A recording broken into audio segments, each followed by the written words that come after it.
ja temale tundus see väga kahtlasen, ühesõnaga tema kirjutas kaebusse, mis läks valimiskomisjoni Riigikohtusse ja Riigikohus talle vastab niimoodi ilusasti, et sellel tulemusel, mida teleekraanile kuvatakse, sellel ei ole mingit tähtsust. Väga hästi,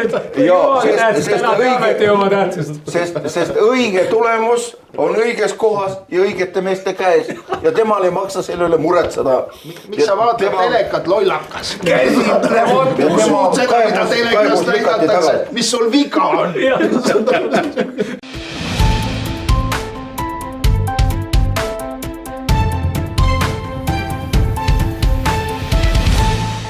Armsad Võrgutelevisiooni vaatajad, oleme siin 19. saates Eestimaa maskita lood Pärnus, Luule raadios. Tere tulemast vaatama ja kuulama meid. Meil on täna stuudios külaline Veiko Huuse, siis on meil juba vanad tegijad Sven Kivisildnik, Harri Raudvere ja mina siis Jaanato, rahvusliku teataja, toimetaja. Ja meil on nüüd paus väike vahepeal olnud, sest meil on väga raske saada kõiki neid inimesi, kes meil siin on, kõik on tegusad, kõigil on ääretult vähe aega, meil on väga raske saada meid kõiki siia korraga laua taha rääkima.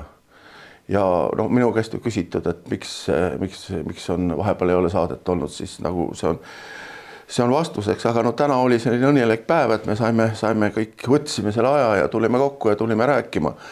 Ja üks asi on veel, et Jüri Lina tuleb maikuu lõpus Eestisse ja meil on rahvuslik teataja, kui tema saadet kuulab ligi 30,000 inimest vaatab, siis tema kava saab olema järgmises lehes, aprilli lehes, mis nüüd ilmub ja ka siis kokkuvõtte tema eelmisest loengust, nii et see, mida ta loengus räägib, on meil siis lehes siin trükimustas kirjas ja mis on lehes kirjas, see jääb alles, see ei ole sõna, mis kord kõlab õhus ja siis sellega on ka kõik, siin on ta olemas ja võite seda alati vaadata, lugeda ja näha, mida ta rääkis, sõnaga, trükisõna vastu ei saa mingi teine nagu meedia väljund, nii et kogu selle loo kokkuvõtteks võiks öelda, et kui vähegi võimalik ikkagi tellige rahvuslik teataja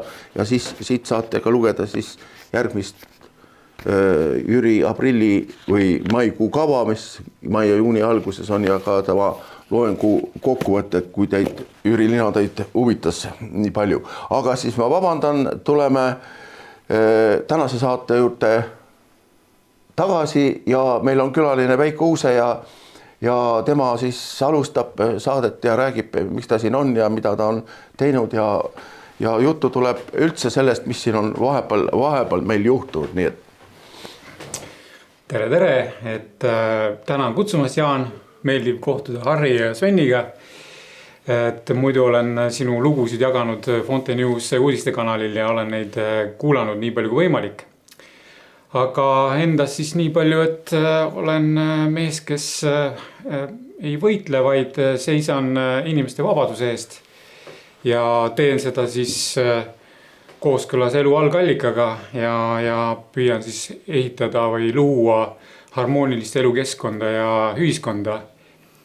Ja mul on selleks antud volitused kõrgemalt poolt ja kui mul siin maaeluprogrammis midagi silma riivab või midagi kratsima hakkab, siis ma sekkun ja võtan sõna ja Jaan täna kutsumast täna rääkima siia e-valimistest, mis küll on juba selja taga ja minu teada vist juba valitsus ka vist kokku pandud, et eks see oli inimeste valik, kes olid nõus selle poliitilise otsusega ja nad olid nõus minema seda e-valimist läbi viima ja nuppu vajutama.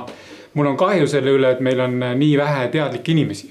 Tõsiselt kahju, et intelligents on nii madalaks läinud, et nad ei jaga seda asja. Vaatamata sellele, et on räägitud ju aastaid, kui see e-valimine üldse tuli, et tegelikult nad on kõik, see e-valimine on põhiseadusvastane. Ja me peaksimegi rõhuma sellele, et üldse elu Eestis korda saada, siis tuleks alustada vigade parandamist allikas. Ja allikas on ju meil, ütleme nii, et see põhiseadus ei ole kõige parem õnnestunud dokument, aga ikkagi seal tuleb vead ära parandada. Siis hakkaks võib-olla ka midagi paika minema, et see on minu esmane mõte selle asja üle, et ja kui rääkida seda e-valimiste tehnilist poolt, siis ma olen olnud ettevõtja, täna ma olen 52 ja ma olen ettevõtja olnud 33 aastat oma elust. Ja ma olen tegelikult väga palju, 20 aastat, viimast 20 aastat olen seotud olnud väga suurte IT-projektidega.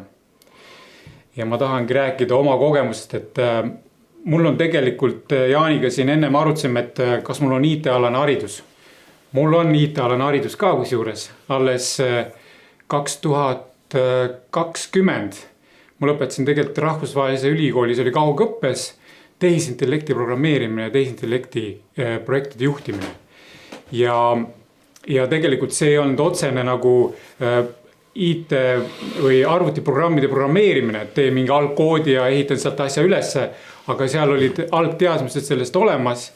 Ja ma sain tegelikult, päris palju sain teada vaatamata sellele, et mul on elukogemus, mul on elukool ja elukooli ma peangi tegelikult üheks tähtsamaks, sest et need IT-projektid alates siis 2000, kui me moodustasime meeskonnaga, meil oli firma nimi oli veel IT-konsult ja me tegime kaugjuhtimisel inimestele arvuti parandust.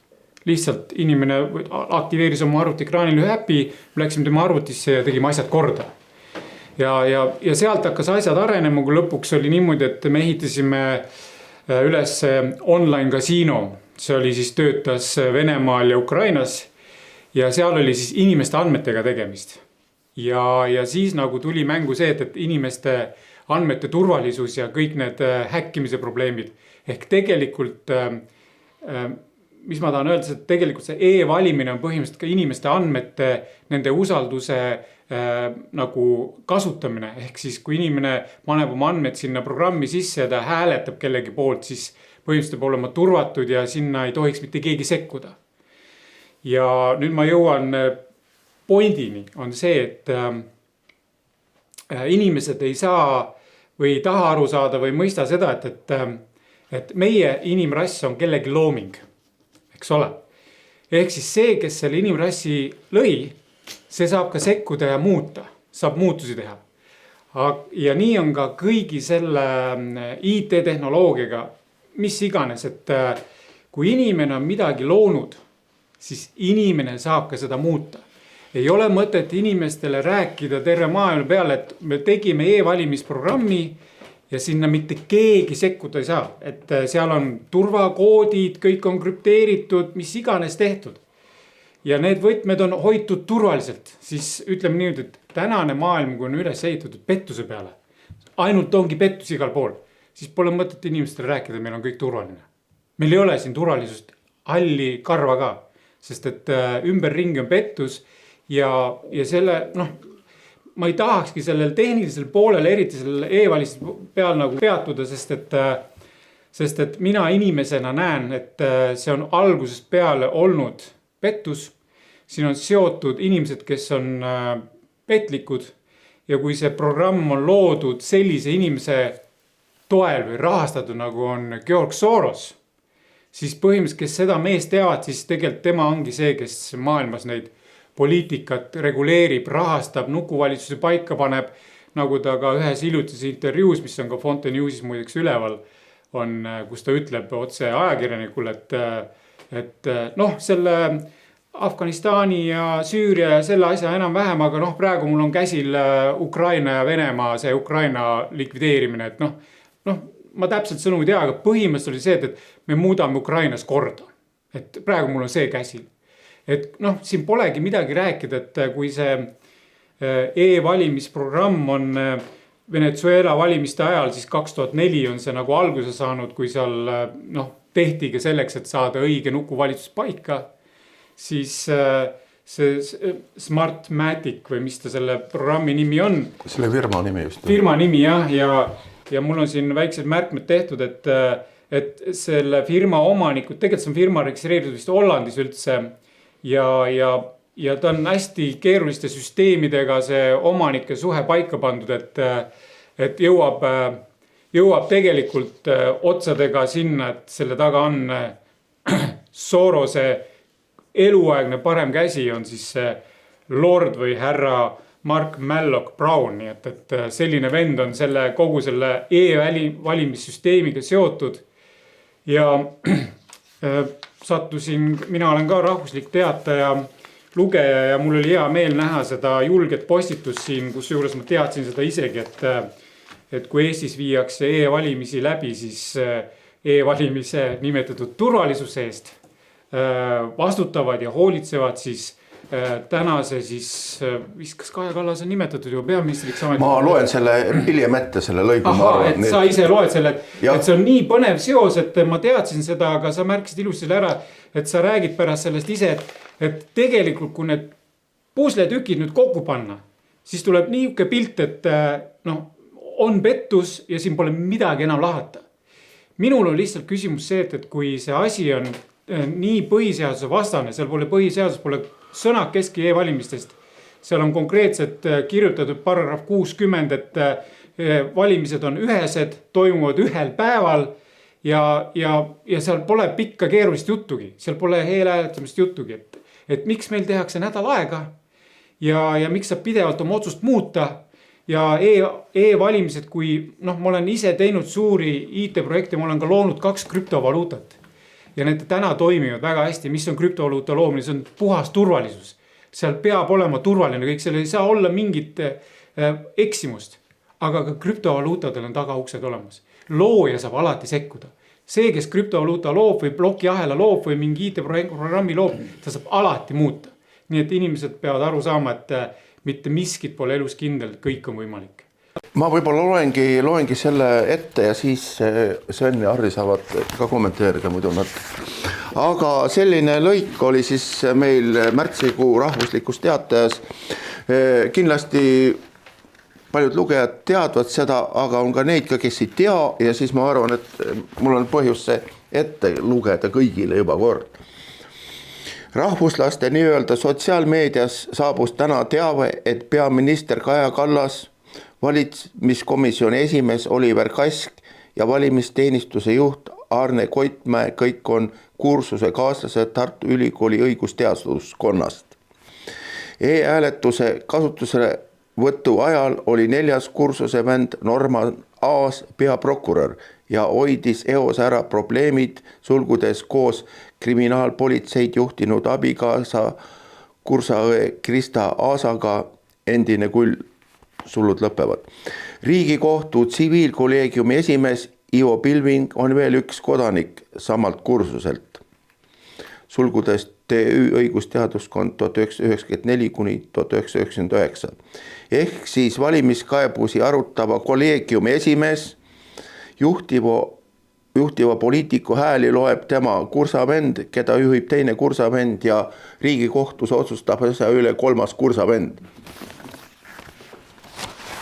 Veenev. No ma loodan, et oli aru saada väikesi konerusi arvestamata jätta.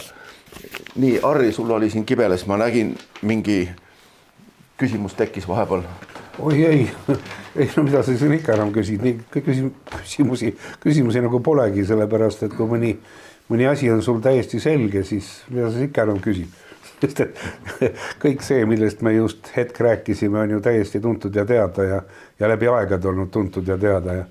Ja mulle meelub nii kui tuttava jutt alles hiljuti, et kes nüüd reageeris väga aktiivselt, ma ei tea, kas ta oli Reformierakonna valija või mitte, reageeris väga aktiivselt selle peale, et näed, nüüd meil on niimoodi valetatud, maksud tõusevad ja kujutage ette, mis nüüd ütleb Kaja Kallas, et ta ei saanud enne valimisi nendest rääkida, sest need oleks olnud ebapopulaarsed otsused ja tema ei saa lubada ebapopulaarseid otsuseid rahvale või ebapopulaarseid sõnumeid, sest muidu oleks tulnud Helme peaministriks ja seda ometi siin riigis ei tohi juhtuda.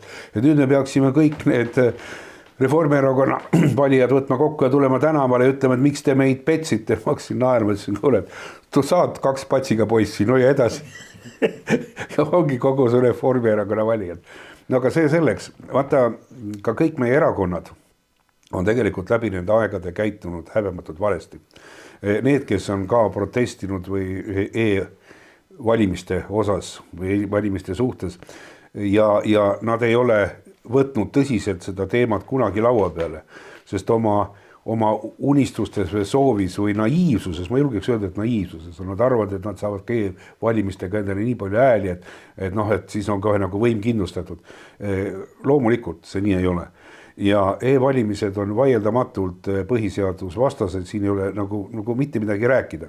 Muidugi alati on olemas argument, aga näed, nagu te tõite välja siin grupp seltsimehi, kes on kursuse kaaslased. Ja me teame kõik, et Eesti on ääretult korporatiivne ühiskond, kus siin on, see on ühtepidi on see muidugi õnnistus, teistpidi on ta tohutu õnnetus. Ja õnnistus on ta muidugi neile, kes on ütleme niimoodi, lähedal seisvad isikud, nimetame neid niimoodi, nende jaoks on ta muidugi õnnistus, aga rahva jaoks ta kindlasti ei ole kõige parem lahendus. Ja ei olegi need erakonnad tõsiselt seda teemat üldse käsitlenud. Argument on olnud alati selline. Miks ma seda räägin? Sellepärast, et ma aitasin korraldada petitsiooni e-hääletuse tühistamise osas meie riigis. Ja päris palju allkirju sai kokku kogutud ja mul oli õnn ja rõõm siis viibida tollel hetkel meie Riigikogu põhiseaduskomisjoni istungil olime kutsutud selle sama petitsiooni aruteluga ja siis seda küsimust me siis rääkisime või arutasime ja muidugi püüti mulle kangesti selgeks teha, et ma olen esiteks mõjutatud kellegi poolt, et ma lasen endaga manipuleerida, et mul üldse selline mõte võib pähe tulla, nagu ma ise ei suudaks mõelda või asjadest aru saada adekvaatselt, kui ma nendest asjadest või elust adekvaatselt aru ei saaks, siis vaevalt ma nii vanaks olen elanud, nagu ma täna olen elanud ja sugugi mitte halvasti, ütleme niimoodi, et täitsa sotsiaalselt kindlustatud isik pole kedagi. No vot, ja teine muidugi asi oli see, et pandi siis mulle kommenteeritud väljaanne laua peale, öeldi, et aga kas sa siis ei tea, et Riigikogu valimisi korraldatakse valimisseaduse järgi, et põhiseadus annab ainult raamid ja näed, kommenteeritud väljaanne annab kõik õigused ja nii edasi. Mõtlesin, aga näidake, pange mulle näpp juurde siis selle koha peale, kus kommenteeritud väljaandes on kirjas, et e-valimisi võib läbi viia riigis. Siis muidugi oli kohe vastus varnast võtta, et aga sellel ajal, kui need kommenteeritud väljaandeid koostati, siis ei teadnud e-valimistest keegi midagi. Mida te kallid inimesed siis nagu üldse räägite. Ja muidugi toodi ka jälle see sama argument välja, et Riigikohus on oma seisukoha öelnud ja tunnistanud, et e-valimised on täiesti normaalsed siin riigis. Vaata, asi on selles, et kui meil on palju raha, siis me võime endale osta seadusi, me võime osta endale tellida muusikat, me võime endale lubada mida iganes. Ja kui nüüd näiteks need inimesed ütlevad, kes maksavad nende Riigikogu liikmete või mitte Riigikogu, kui riigikohtunike sissetulek, ametipositsioon sõltub nendest inimestest, kes annavad neile lähteülesande, et e-hääletus peaks olema seaduspärane ja vastama põhiseadusele, siis loomulikult nad niimoodi ka seda küsimust käsitlevad.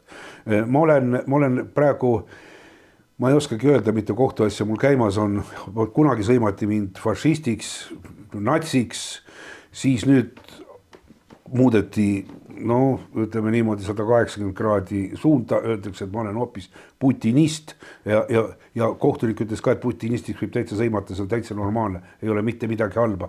Teisiti võib-olla öelda, et aga putinist võid sa olla, ka see selleks. Miks ma seda räägin? Ma räägin seda vaata sellepärast, et nendest kohtuotsustest, mida ma loen, ma olen ka natukene õigusteadusega ja selles valdkonnas kokku puutunud. Ja kui ma neid kohtuotsuseid loen, siis paratamatult kangastub mulle silme ette. Te olete kuulnud kindlasti, et eksisteerisid ajaloos selline kohtuinstants, mida kutsuti troikadeks, eks ju? Kus ideoloogiliselt lähtuti kellegi personaalküsimuse arutamisele ja kuna oli lõunaaeg, ei viitsitud rohkem enam temaga tegeleda, niikuinii ei viitsitud temaga tegeleda, siis tehti kiire otsus seina äärde ja siis teised läksid, ma ei tea, meeldivat aega veetma.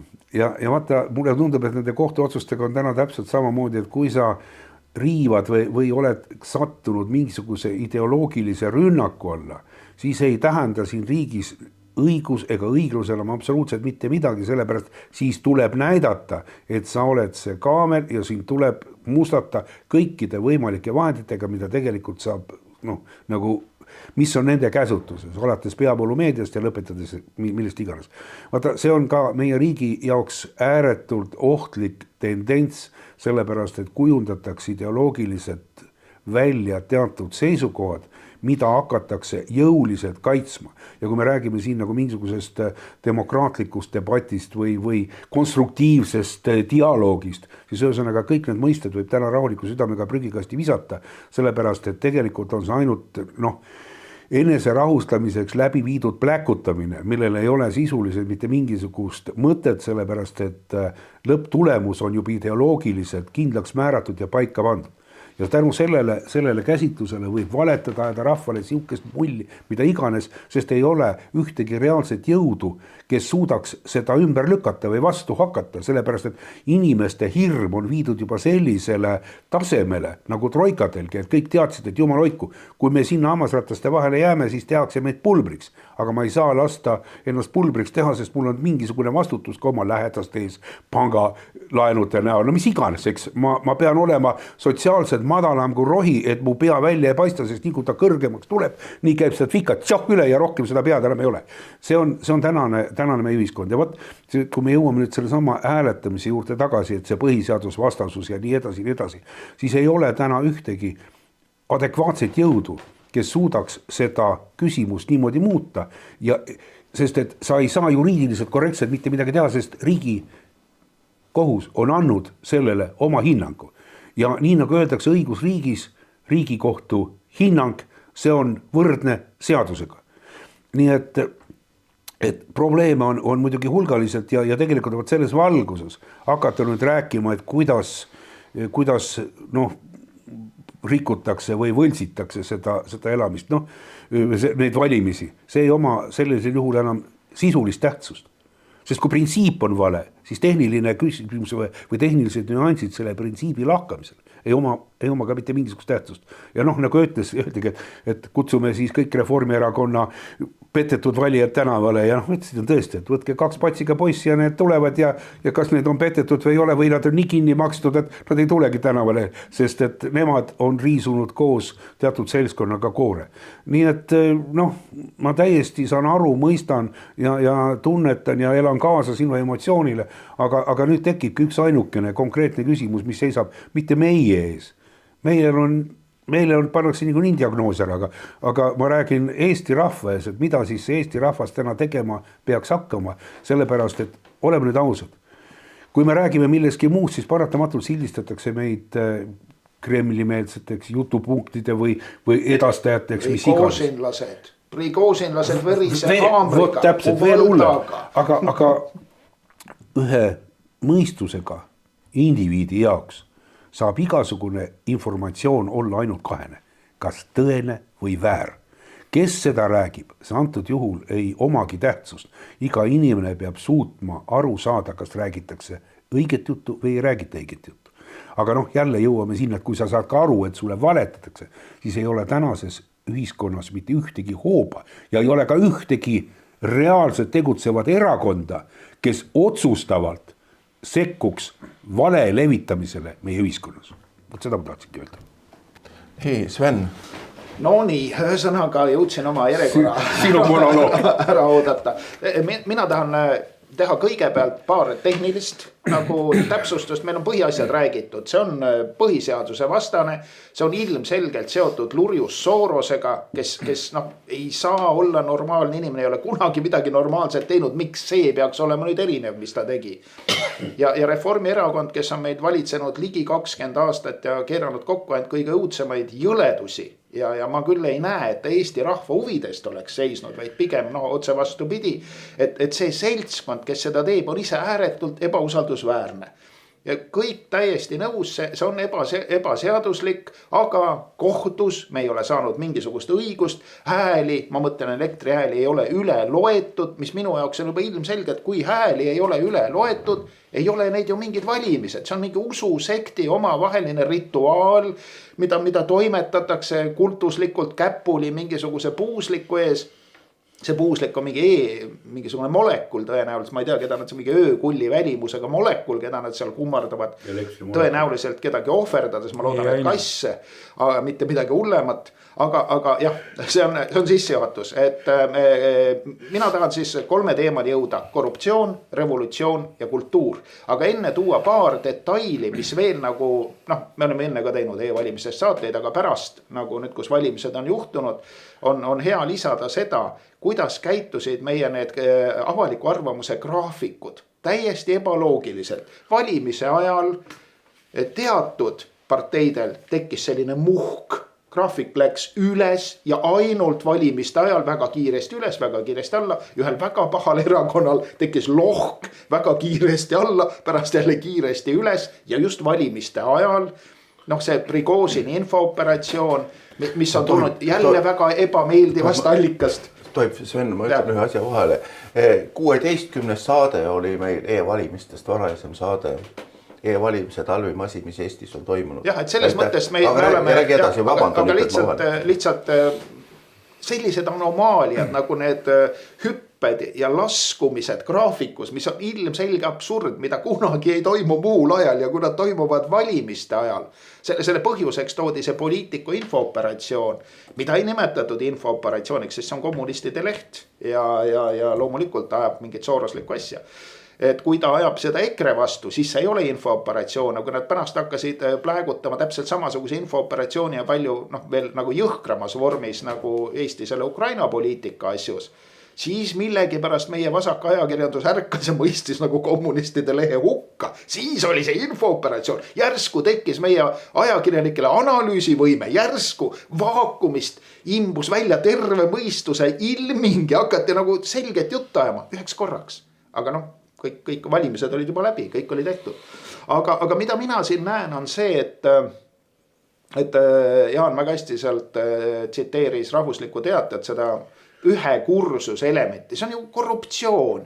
Üks kitsas seltskond ajab mingit asja. Me teame, et Eestis on selliseid nähtusi. Enne oli see EÜS, oli selline valitsev üliõpilaste ühendus jälle. Väga, kes neid saare tapsid, need olid ka sageli tudengid.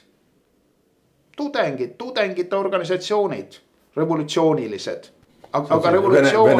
Saali Venemaal, jah. Mitte ainult Venemaal, igal pool Euroopas, Serbias, kus iganes. Võta need terroristid, anarhistid. Anarhistid olidki intellektuaalid, juudi intellektuaalid Venemaal vähemalt. Et loomulikult haritud inimesed. Kõigi ilgemad bandiidid olid anarhistid, kommunistid pidid nad lihtsalt maha laskma. Seal ei olnud nagu nendega ei olnud midagi teha. Ja sõna otseses mõttes lasti maha ja mitte troikaga. Keegi ei hakanud mingit troikat kokku kutsuma selle asja pärast. Poliitilised tegelased lasti koha peal maha. Sellel mitte midagi arutada. Oled poliitiline cool. Just lugesin Niina Berberova, ta on emigratsioonis kirjutanud vene autor, ta läks Nõukogude Venemaalt kuidagi õnnestus ära põgeneda ja Pariisis elas, oli väga menukas. Eesti keeles on üks tema raamat minu teada Kassi hing, mis ei ole tema enda elulugu, vaid on ühe Balti seksualistist paruniproua ja revolutsionääri. Ta oli seksuaalrevolutsionäär, ta Korkiga, Hoorasoolega, Velsiga, mingite Briti luurajatega, jõle seltskond, kommuniste, riigi kukutajaid, igasugused käis tal voodist läbi nagu avatud hingega inimene. Ja tema elust ja seal on üks episood, kus siis parasti ta hooras mingi Briti riigi kukutaja mingisuguse agendiga ja kõik nad käisid seal bolševikega. See üks Läti nimega, ma arvan, et seal alguses oli ju tegelikult NKVD oli esseeride käes, et ilmselt see oli siis mingi Läti esseer nime järgi, kes nad olid maha lasknud just need 50 anarhia maja, need olid siis nagu, kuna nad röövisid linna peale, korraldasid ilgusi, lihtsalt lasti maha, sest mingi saksa saadik tuli ja kuna mingid saadikud oli enne juba maha lastud ja lasti ka pärast, siis korra hoidmise mõttes otsustasti likvideerida anarhistid ja siis esseerist, tõenäoliselt esseerist see bandiit kutsus siis vaatama neid maju, kus oli veel nagu sisikonna ja verehais oli nagu üleval, et noh, näete, kõik korras, anarhiste pole enam, probleeme pole. Ega probleemid ei kadnud, linna peal hakkasid näljased inimesi röövima, sest süüa ei olnud. Ja no revolutsioon tõi, kuigi revolutsionäärid tapeti maha, ega röövimine ja märatsemine ei lõppenud, sest revolutsioon tõi kaasa nälja ja viletsuse ja kogu see kasukate ja käekellade äravõtmine nagu jätkus, noh nagu sama veriselt nagu ennegi. Aga no kõiki vaeseid maha lasta ei saa, sest see jäägi kedagi järgi. Et sinna see revolutsioon viib. Et minu mõelest on meil jah kaks asja, et meil on korruptsioon ilmselgelt ja see korruptsioon on revolutsiooniline ilmselgelt. No revolutsioon on ka alati olnud siuke põrandaalune tegevus nagu kuritegevus. No see oli ka Venemaal ju omal ajal nii läbi põimunud. Stalin oli ju rongiröövel. Nüüd on meil rahapesijad, eks ole. Meil on revolutsiooniline seltskond, kes praegu korraldavad, Sorose, mis on Sorose esimene prioriteet? Seksuaalrevolutsiooni transseksuaalne aspekt, kui pehmelt öelda, aga raskelt öeldes laste kohitsemine. Et see on praegu Sorose nagu põhiasi ja kui meil on soroslikult valitud, ebaseaduslik, mis valitud, soroslikult määratud korruptantide pande, ütleme otse välja nagu see asi on.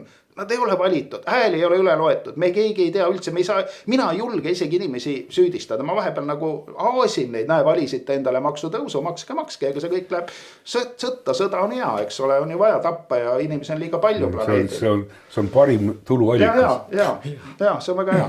Et mina näen siin eelkõige korruptsiooni ja just sama asja nagu Vene impeeriumis, kus korruptsioon on nagu võtnud endale revolutsiooni ülesande, nagu õilistab ennast sellise maailma päästmise. Et see on paha kord, eks ole, mis need saared olid lurjused, eks ole, see nüüd tapsid kogu aeg, see pidigi nii olema ja nüüd tapame edasi.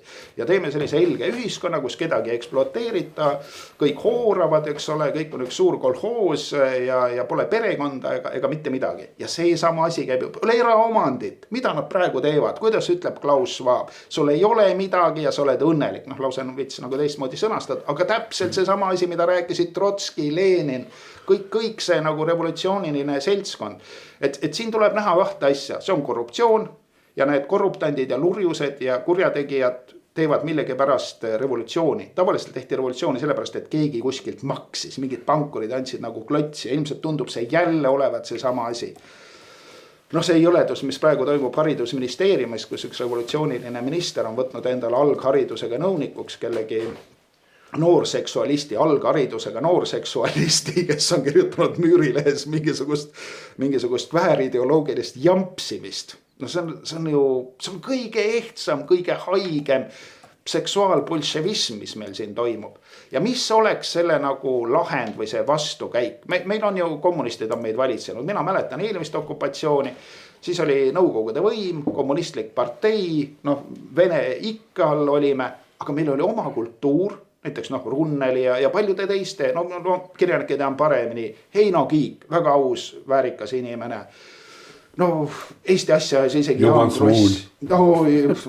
Nüüd on nad teinud Juhan Smuulist, kirjandusteadlane Tüür on teinud Smuulist rahvuskonservatiivi ERR-i saates, midagi haigemat, ilgemat, nõdrameelsemat ja kuradi Seevaldi järgi haisvamat sitta ei ole ma mitte kunagi kuulnud ERR-ist, kui see jama, mida see kirjandusteadlase nagu näost välja, saab hulluks, mõistus jookseb kokku. Aga revolutsioon ei ole kadunud. Ei ole kadunud, see jätkub. Kirjanike liit on staliniste täis. Smuuli näopilt ei saa seina pealt maha võtta. Sellest koermurka on nii hästi kirjutatud. Mis sest, et ta oli küüditav. Paberid on laual, küüditasid koos Vaarandiga, kirjutasid vara üles. Dokumendid on olemas. Ei, Kapo ei tea sellest midagi.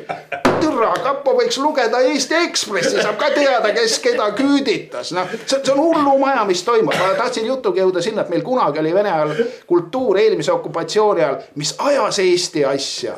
Ajas Eesti asja. Kus on nüüd see kultuur, mis ajab Eesti asja? Nad ajavad Kirjanike liidus praegu nagu hundid uluvad, et seda küüdita ja lõusta ei võetaks maja seina pealt maha. Suurem osa on üksikuid, aga need üksikud ei pääse ju praegu kuskile nagu püünele. ma kuulasin ka ja tõesti minu emotsioon ei olnud võib-olla nii kirgas kui sinu oma, aga tegelikult võttis ikka täitsa kukad kressi. No see on nii haige, mis toimub. Ma ütlen, et kultuur oleks see nagu, mis hoiaks meie ajud korras, annaks meile nagu normaalse maailmavaate. Aga seda ei ole enam, see on rüvetatud jälle, millega Soros Eestis alustas oma tegevust. Kunsti rüvetamisega, kunsti rahastamisega, et sealt oleks see kunst, mis ei tähenda midagi, mis oleks ilge, mõttetu, perversne. Ja, kus palja persega seapea, verine seapea kaenlal joostakse ümber maja. See ei ole see asi, mis annab sulle väärikuse. Muide, see on kõrgkultuur. Ma ei tea, kas teise korruse kõrgusel jooksed ümber maja või milles see nagu kõrgkultuur seal nagu seisneb.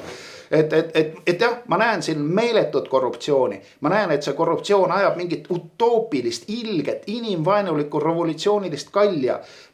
Minu meelest bolševikud ei öelnud seda välja, et rahva planeedi elanikkonda tuleb 90% vähendada. Need raisad nüüd ju ütlevad seda lahtise tekstiga. Sa natuke eksid, Lenin ütles seda välja, et 90% Vene elanikkonnast tuleb hävitada, et 10% saaks nautida elu. Just, aga tal oli selleks, et see on hädavajalik, et saada uus elu, aga praegu ei ütle keegi miks. Lihtsalt on vaja maha nottida, ma ei tea, kas mingi looduse või ma ei tea, mille nimel. Vaata, kui inimeste hea elu nimel keegi maha tapetakse, see vähemalt, see tundub olevat nagu ratsionaalse nüansiga. Aga see, et mingi konnad ja siilide nimel kõik maha tappa, võt see on juba, ma ei tea, kuidas sinule tundub, ma liiga palju räägin. No aga kui palju inimesi on maa peal, seda tuleb ju vähendada, inimhulka näed. Praegu tuli alles hiljuti uudis, et Indias on nüüd kõige rohkem rahvast ja vaata varsti 1,5 miljardit on juba ainult seal inimesi. Isegi Hiinas on juba vähem. Me kõik sigime. Me räägime siin näiteks nagu Eesti juurdekasvust, rahva reproduktiivsest tervisest ja nii edasi. Sellist asja. Midagi siin juurde ei kasva ja mingit tervist siin ka ei. Me ju kogu aeg ütleme, et meil on vaja rohkem maksumaksjaid ja meil on vaja rohkem inimesi. Kogu Euroopa on toonud Aafrikast endale maksumaksjaid. Kui palju seda maksu laekub? Kas sa oled kindel, et nad maksavad maksu? Ei, selleks nad ju tuuakse. Minu meelest me maksame neile, et nad investeerida saaks. Ilmselt nad vegeteerida saaksid. Ilmselt need ikka selleks ei tooda, et nad maksu maksaks, sest teist ei ole töötegijaid ega maksumaksjaid. Ma saan aru, et peale teist maailmasõda tõid sakslased, tõid türklased. See on revolutsioon. Türklane tegi natuke mingit musta tööd vähemalt, aga... Iga 5. Jah, aga tuleme oma teema juurde tagasi, sest meil ütlesime, et meil on siin kõik selgeks, see oli pettus, see oli lihtsalt inimeste nagu lollitamine, eks. Aga meil on ju, inimesed ju usuvad siiamaani sellesse e-hääletamisse, et me peame mitte lihtsalt ütlema niimoodi, et see on pettus, vaid me peame nagu tõestama neile ära selle, et see asi ei olnud õige, eks. Ja nagu... Kuidas me tõestame, et see ei toimunud ühel päeval? Kuidas sa tõestad inimesele, kes ei saa aru, et valimised ei toimu ühel päeval? Sul ei ole võimalik fanaatikule mitte midagi tõestada. Ja fanaatik nägi, et nädal aega toimus, aga tal on ikkagi programmeeritud, et ei, see toimus ühel päeval. Mis asja te räägite mulle? Et nädal aega hääletati, nalja teete, ühel päeval toimusid. Sest mina käisin ühel päeval hääletamas, et see oligi see päev. Ja, et tema käis ühel päeval hääletamas, tema jaoks oligi see, ei toimu nädal aega, ma käisin ühel päeval. Ja, aga... See ei olnud see päev, kui see hääletas. Aga siiski, me ikkagi saame nagu... pöörduda nende inimeste poole, kes püüavad asja üle mõtelda ja nemad küsivad, meil on elukutseline IT-inimene siin ja need inimesed küsivad, esimene küsimus on, et kas see on jälgitav, kas need hääled on üle loetavad? Ütlengi, nagu me enne tutvustasin siin oma lugu ka ja et kõik, mida inimene on loonud, seda looja ehk inimene, kes lõi selle programmi on, ta saab sekkuda, muuta. Kõik on loetav, ta saab muutusi teha, aga sellest ei räägita, sest et see pole oluline, see pole vajalik, sest et need idioodid peavad hääletama konkreetselt programmeeritud erakonna poolt. Ja ma ütlen niimoodi, et ma olen väga keerulisi programme näinud, kuidas luuakse, ma toon lihtsalt inimestele näite, et olen väga suuri rahasid investeerinud enda meeskonna loodud nagu tehisintellekti programmi kaudu, kus tehisintellektid sõdivad omavahel, venitatakse aeg pikemaks, topid jooksevad maha, inimesed kaotavad börsidele rahasid. See on nii suur monstrum, kus näiteks ma toon lihtsalt krüptovaldkonnast, et Binance on, seal on 100 miljonid inimesed kauplevad igapäevaselt, seal on andmed, tohutu kiirusega andmed, seal peab otsustama murdsekundi pealt, peab programm ära otsustama. Minul tekkis tohutu naer peale, kui e-valimiskomisjoni, mis iganes olend seal ütles, et neil võttis aega nende e-häälte nagu tulemuste kokku nagu kalkuleerimisega, et sellepärast ei saanud samal päeval, kui laupäeva õhtul lõppes, ei saanud avaldada neid, neil läks aega kuni pühapäeva õhtu nagu lõppes. No tule taevas appi, no mis juttu sa räägid, no 5-aastane laps, kui sellest aru hakkab naerma, et mida te räägite, no kuhu ma siia sattunud olen. Ma toon ühe näite, ma rääkisin alles ühel loengul, et kui väike laps sünnib siia ilma, eks ole, siis tal on 3 emotsiooni oma kehaga, mida ta vanematele näitab, on see, et kui väike laps sünnib, ta on täiesti rikkumata, ta on täiesti puhas, ta on nagu jumal, eks ole. Nüüd vanemad vaatavad otsa, hakkavad teda nagu õpetama esimesed päevad, on ju. Siis lapsel on 3 reaktsiooni. Üks on see, et ta hakkab naerma. Kurat, sa oled täiesti idiootset juttu mulle praegu suust välja. Teine asi, ta ei reageeri üldse. Siis tema reaktsioon on see mõttes, et ma ei saa mitte midagi aru, mida sa räägid. Ja 3. variant on see, et nutab, lahinal hakkab nutma. Ema hakkab mõtlema, et kas on püksid märjad või valus või kuskilt joogijänu või ei, laps nutab sellepärast, et mida pekki ma jälle siia pasa auku tagasi tulin. Miks te sundisite mind sündima siia pettusesse täiesti sita hunniku sisse tagasi? Ma tahan tagasi, ma ei taha tulla siia ilma, et see on selline asi. No ma tõin sellise näite inimestele, et saage aru, et ärge, miks inimesed usuvadki seda, sest et Soros või mis iganes, kõik hakkab tegelikult algallikas on ju üks asi, mis on elu algallikas, teine on siin maaprogrammis on algallikas, on juudid. Kõik tegelikult algavad juutidest pihta ja see on tehtud ju pettus hakkas sellest asjast pihta, kui loodi raha, et raha käest hakata maksma ja asju. Siis raha tekitas võimujanu ja siis anti inimestele natukene, et oi, et ai, te jälle märssate ja revolutsioon, et ei saage aru, et nüüd me oleme teile ka võimalus osta ilusad asju raha eest, et ja nii see läks ja siis inimesed hakkasid jälle mässama, et nad ei saa nii palju osta, kui rikkad ostavad. Aga näe, me loome nüüd börsid ja pangad, et kaubelge seal, et noh, see on nagu loteriivärk, et börsid ja kasiino ju töötavad ühe süsteemi järgi, et maja alati võidab, ega inimene ei võida, noh. Et päeva lõpuks ikka võetakse see raha ära, mis oled sääsnud elu lõpuni ja nagu me siin Eestis teame, ega see ei ole ainult Eestis. No. Ruletis mängi alati nulli peale. Mängi alati nulli peale. Pensionisambad, mis siin olid, no lõhki läksid, no inimesed jälle paanika, no inimesed panid säästud ja ei olnud see, mida räägiti. Et siin me läheme igal sammul pettus, et ja siis usume, et e-valimised on õiged. Täpselt, ja siis usume, et nüüd tuli siia maailma üks õige asi, e-valimised. Kui ümberringi on kõik pettus, aga nüüd e-valimised on ausad. No ma räägin, et meedia on selline, et suur meedia on selline, et seda valet räägitakse tõe pähe nii kaua, kui see muutubki tõeks. See töötab sellise süsteemi järgi ja midagi ei ole teha ja kahjuks meil ka ju, me hakkame jälle kooliprogrammist pihta, et meil ju programmeeritakse inimesi olema rumalad. Neil ei lasta ju oma peaga mõtlema hakata, sest neil on vaja tohutu tuupimine hakkab pihta hommikust õhtuni, antakse seda sama tuupimine koju ka veel lastele kaasa. Nad peavadki tuupima, neil polegi aega mõelda, ise luua, hakata mõtlema, et kuule, kas see on ikka mõistlik jutt või tõesti siin on midagi väga-väga valesti. Neil ei anta aega, sest nii kui koduõppimised ära lõppevad, nad peavad magama minema, et järgmine päev uuesti kooli minna. Ja see programm on kogu aeg sees ja lõpuks, kui suured on, lähevad poliitikasse, sest et koolis on niimoodi räägitud, et vaadake, et meie suured juhid ja liidrid näitavad meile kõike ette ja me peame nii tegema, et kasvatada siis seda ühiskonda targana ja õilsana ja kuuludes 5 rikkama hulka, eks ole, maailmas. Et need asjad nii ei käi, et siin Harri rääkis ka siin kohtuasjast, et mis Sven ka, ma olen teiega täiesti nõus, kõik, mis te suust välja ajastate, mul täitsa meeldib see jutt ja et tohutu korruptsioon, jah, Sven, meil ongi korruptsioon ja kui meil siin käivad riigiisad käivad sinikollane lint rinnas ja kui Ameerika enda välisministeerium, USA välisministeerium tegi aasta aruande, kus nimetas siis maailma kõige korrumpeerumaks riigiks, see oli Ukraina. Ja need ise rahastavad veel seda riiki. See on ametlik teade nende enda kodulehel. Mul on see enda Fonte Newsi kanalis ka välja pandud. Ja meil siis need poliitikud on unane või see sinine, valge või sinine, kollane ja läheb juba sassi nüüd värid.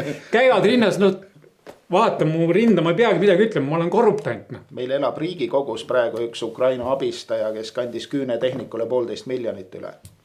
Ja kõik on õige, ta on Eesti 200-s ju. Ja, kõik on väga hästi, ei olnud pettust. Puhas nagu vilgukivi. Aruanded olid kõik ju korras, praegu lihtsalt Marika Priske teeb selgeks, kas ma saan sellest aruande keelest aru või tõesti või on juba keegi nii rumal, et ei saanud selle tütarlapse aruandlusest aru. Polnud ju aruandlust, jälle pettus. Et see on, ma räägin, et mul on täitsa, hakkabki, polegi eesti keeles varsti muud sõna kui ainult pettus, sööme pettust, hingame pettust, näeme pettust. Kui räägivad, siis valetavad. Jah, et siin, et... Ja arvata jah, et selles keskkonnas, kus kõik on vale, on valimised õiged. Mina, Jaan, ei usu, et sina oled Jaan, Sa võid nii palju rääkida, kui tahad, pettus, Oled siuke ja näita dokumenti ja seda ma ka ei usu, see on pettus. Selle oled sa ka ise teinud. Seda, et Jaan on Jaan, me võime siin uskuda, aga kui näiteks kõik lehed ühel päeval hakkad kirjutama, et Jaan on Jaan, siis ei tohi seda enam uskuda. Siis ei tohi, siis on see asi ilmselgelt vale. Praegu, kui seal mingit kampaaniat ei käi, EPL, ERR ei kirjuta Jaanist, et ta on Jaan, siis ta on Jaan. Aga nii kui nad hakkavad kirjutama Jaan, see ei ole enam Jaan. No selle jälgitavuse all nad mõtlevad seda mitte, et need tegijad ja spetsialistid ei saa seda jälgida, nemad saavad seda nagunii, seda mõeldakse, et vaatleja saaks seda jälgida. Aga vaatlejat ei lasta ligi sinna. Vaatleja jälgib seda, kui masin käib, eks. Ja mis seal masinas käib, tema ei tea, eks. Ja kui tal loeb selle programmi läbi, eks, või see algoritm või... Ja algoritmi, et... Siis asjatundja võib ju selle algoritmi ju läbi lugeda ja vaadata, et see on okei. Aga kui see masin käib, siis keegi tea, et kas see on see algoritm või... Või on seal mõni algoritm veel. Või on see mingi teine algoritm. Ja kui see masin peatada ja vaadata ja veenduda, et see oli see algoritm ja kui see masin käima läheb, siis keegi ei saa öelda, et see on enam see sama algoritm, mis siis töötab, on nii või? Lugege kõik e-hääled ühe kaupa üle ja ma usun. Ma ju kirjutasin siin, sa panid siia lehte ka minu selle blogi ju.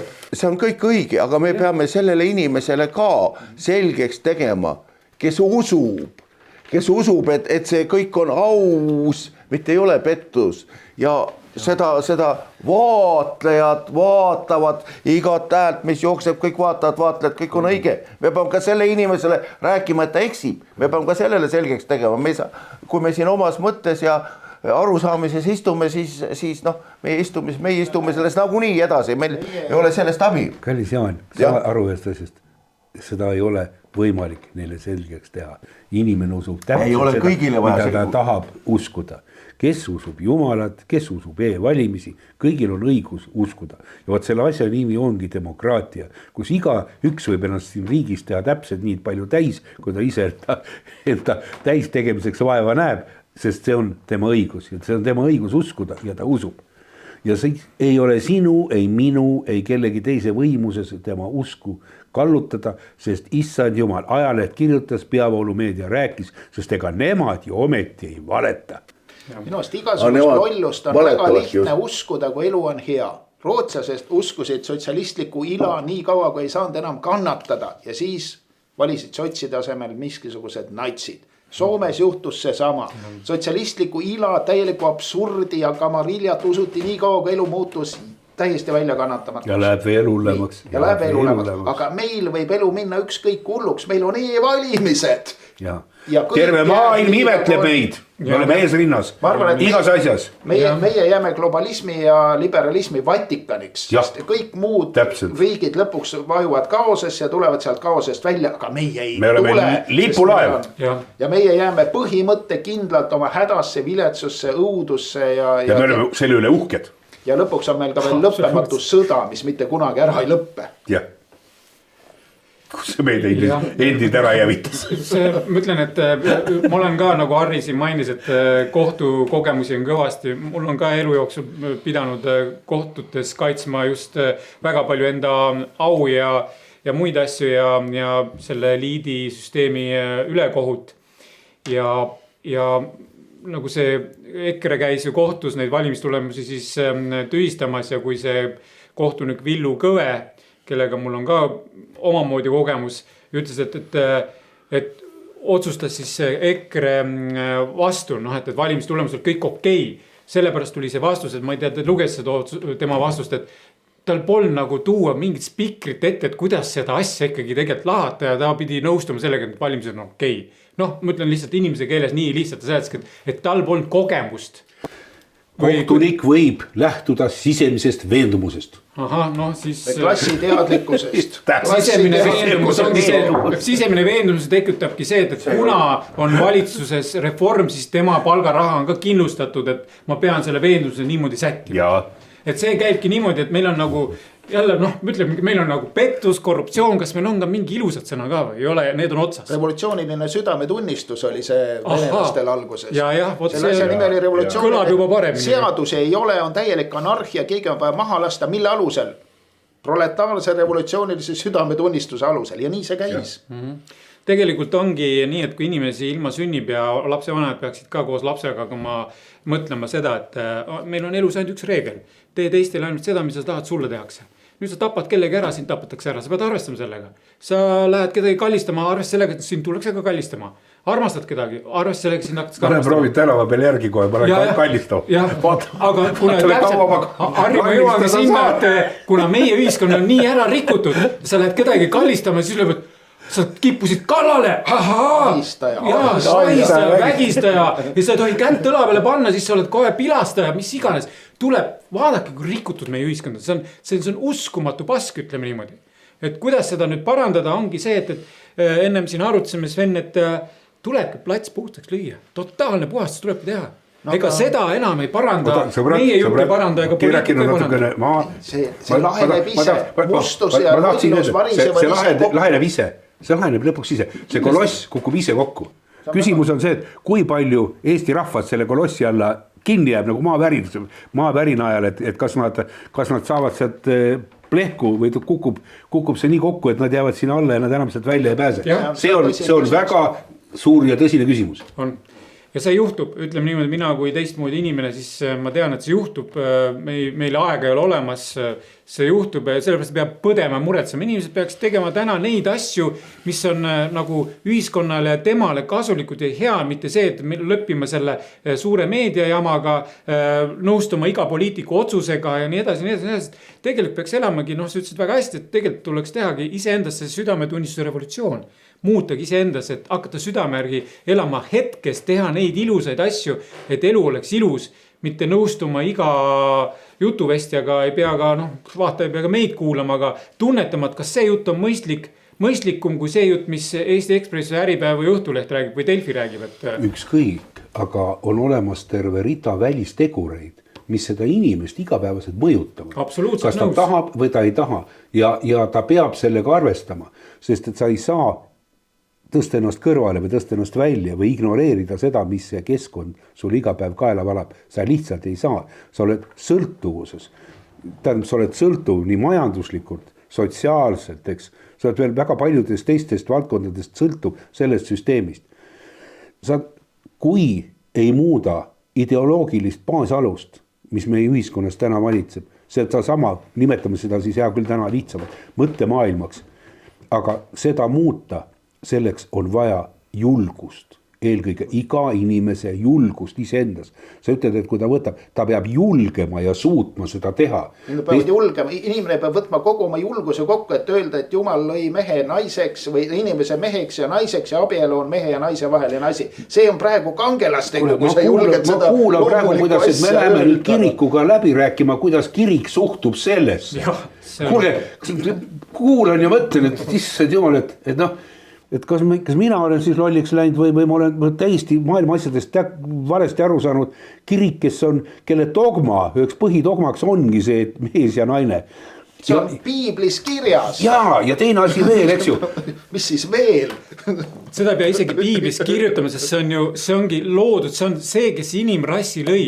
Ta lõigi, miks ta lõi isa ja ema või mehe ja naine, sest see pidigi olema, see on programm, ehk see loomagi uut samasugust ühiskonda, kus ongi selline võrdsus. Emase energia, isase energia, see pidigi nii töötama, maa ja taevas. See peabki nii olema, kui nüüd on kõik, pannakse ühte potti ja sellest ei tule head asja. Ükskõik, mida te räägite, ükskõik või mida räägitakse, see, kes on sind sünnitanud, see on sinu ema.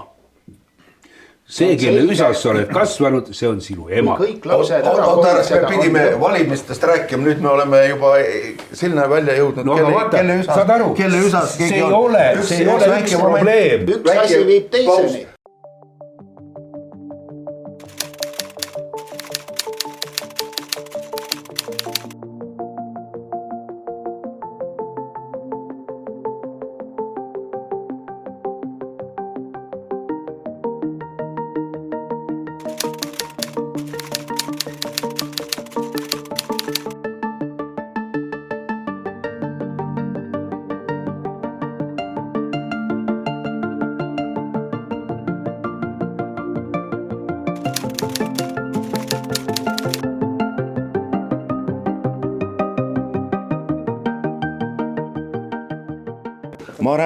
Ma räägin siis kokkuvõtteks selleks, mis siis juhtus Riigikohtusse. Riigikohtusse saadeti 17 kaebust valimiste kohta ja nendest 17 kaebusest 16 olid siis e-valimiste kohta peale kaevati.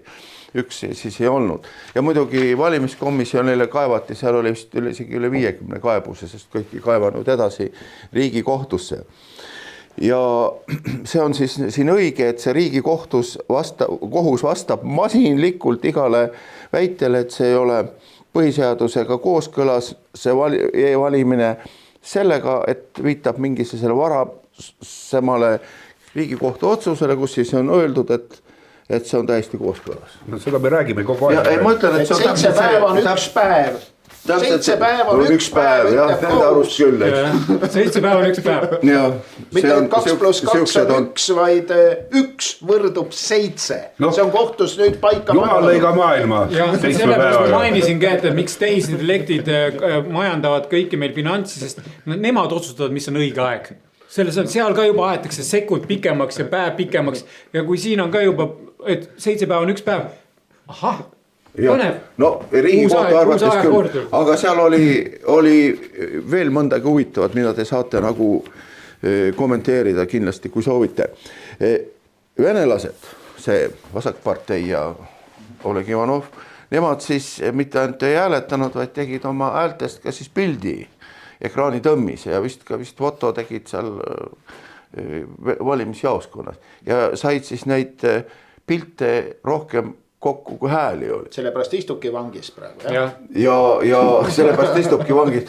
Ja siis tegid... Ta ei esitaks lolle küsimusi. Tegid siis, see kaebus jõudis siis Riigikohtuni välja, et lihtsalt valimisi ongi nagu võltsitud, et osa hääli on ära kadnud, siis pilte on rohkem. Ja siis Riigikohus ütles vastu, et venelased valetavad, eks ja saadan edasi kõik need materjalid Politsei- Piirivalveametile, et see Ivanov ja venelased võetakse nüüd vastutusel selle eest, et Ivanov pääsebki nüüd riigileivale, mitte küll sinna ametisse, kus ta tahtis, aga teise asutuse ilmselt pääseb, ma ei tea, kas pääseb, aga võib oletada, et vist pääseb. Aga muidugi seal on üks teine külg on sellel asjal juures, sellepärast, et kui ikkagi piltideks, eks, see on nagu selles suhtes sa võiks võtta seda naljana, aga kui sul on ikkagi, sa oled kohtunik ja sul on 500 tunnistajat, kes ütlevad, on kohtus nõus vanduma tunnistama ühte asja, aga sa kohtunikuna teed teise otsuse. Vaat see on juba natuke maailmarekord, ma arvan. Mina kirjutasin, et see on ikkagi, läheb kui Eesti raamatusse kindlasti, peab koha kindliselt panema. Nii, kohtunik tegi 500 tunnistajale vastupidise otsuse, sa Harri kõvasti kohtus käinud, sa mõtlesid selle üle. No ei imesta mitte millegi. Sa ei imesta, ilmselt küll ja siin ei tõesti varsti ei imesta. Ma olen näinud. Kui esmaspäev on pühapäev, kui teisipäev on pühapäev, kui kolmapäev on pühapäev, kui neljapäev on pühapäev, kui reede on pühapäev ja laupäev on pühapäev. Ja nii on kohus otsustanud. Mis on siin kas või 10 000 tunnistajal nagu kobiseda? Mitte midagi. Vait ja vangi. Harri, tahtsid öelda midagi? Jaa, ma olen näinud täiesti, kuidas dokumendid on kohtuniku käes, konkreetsed dokumendid, mis on materjalide hulgas. Ja siis, kui ma võtan otsuse kätte, siis tuleb välja, ta ütleb, et ta ei saanudki teistsugust otsust teha, sest tal ei olnud neid dokumente ega ühtegi alust teistsugust otsust teha. No siis küsidki, et aga näed, selle dokumendil on ju kõik asjad, kõik on ju olemas. Kuidas sa saad niimoodi kirjutada? Läks mõni aeg mööda, kohtunik no läks sellest ametilt ära, läks pensionile, kuigi ta oli veel täitsa kobe noor inimene. No võiks ütelda, et kuna need asjad on niivõrd suured ja kuna sa käid kohut süsteemiga, aga kui sa käid, me ei käib omavahel Sveniga kohut, siis kohtuniku ja kellegi jaoks see on see oma jamaga. Nii kui sa puudutad süsteemi, mis võiks ohustada täpselt seda, millest me täna räägime, siis oled sa selgelt eos kaotanud. Sa lähed korruptsiooni vastu, aga sa ei lähe kohaliku korruptsiooni vastu. Tõenäoliselt lähed sa globaalse korruptsiooni vastu, mis on väga oluline vahe. Eesti on suure korruptsiooni, globaalse korruptsiooni väikene osakene. Et kui oleks ainult kohalik korruptsioon nagu Eesti inimesed, eks ole, nad on saanud hariduse isegi mingisuguse ja tunnevad siin midagi, näiteks võib-olla neil on ka see metsa mingi vaimsus on sees, et ei võtaks võib-olla kõike metsa maha. Aga tuleb globaalkobalist, võtab maha mitte ainult metsa, võtab välja fosforiidi, võtab välja rauamaagi, imeb välja veel vee nii palju kui on. Teeb suure augu ja selle augu topib veel radioaktiivseid jäätmeid täis, sest nii on kasulik. Auku ehitab tuumajaama. Ja kui sina sellega nõus ei ole, siis oled sa Kremli jutupunktide levitaja ja putinist. Nii, lähme siis Riigikohtuga edasi, siin võtame veel mõned asjad.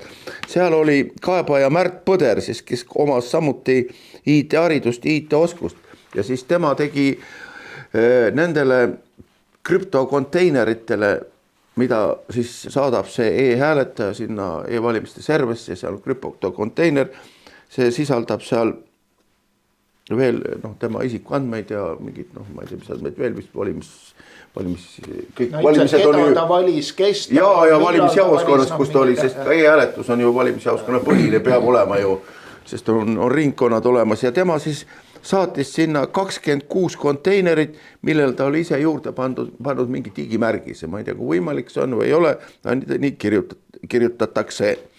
Ja siis tema oli ka nende digivalimiste vaatleja seal, vaatles seal juures, nagu ma siin alles rääkisime, et masin käis ja mees vaatas juures, et masin käib ja mis seal masina sees on, seda ta ei saanud mitte muhvigi aru, aga siis ta ootas, et millal tulevad tema märgistatud konteinerid. Aga tema märgistatud konteinerid kunagi ei tulnudki, siis ta usk lõi kõikuma jäimesse, nii et sõnaga kirjutas kaebuse Riigikohtule.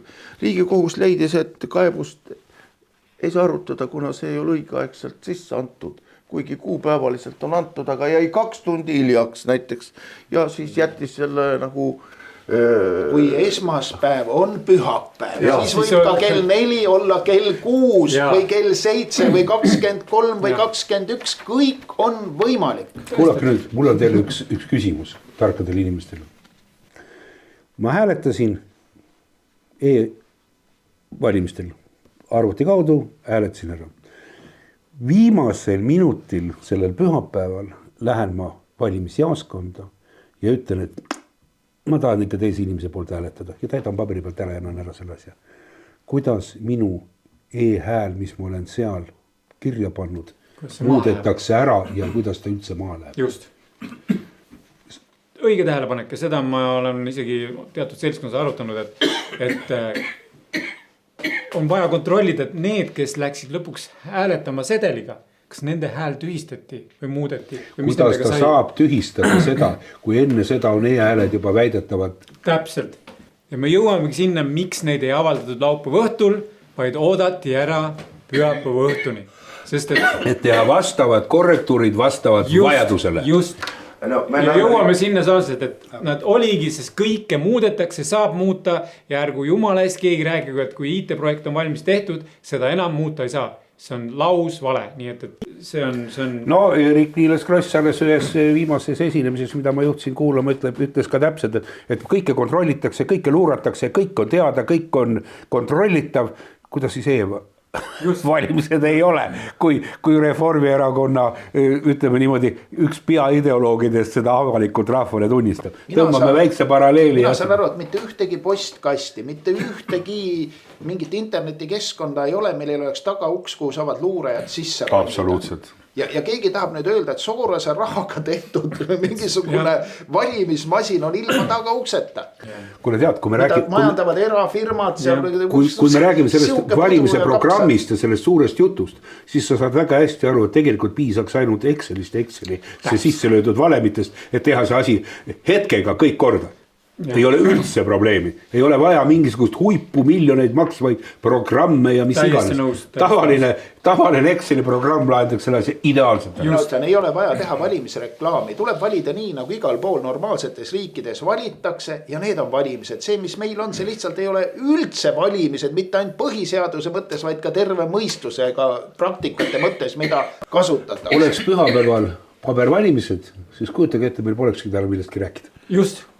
Me ei saakski kokku. Me ei saaks tõesti valimisel oleks toimunud ja tulemus oleks käes. Sina oleksid kultuuriminister. Millestki ei oleks rääkida. Aga oota, lähme nüüd edasi. Ega siis see imede õuarje ei lõpe sellega. Ega see läheb edasi. Nii,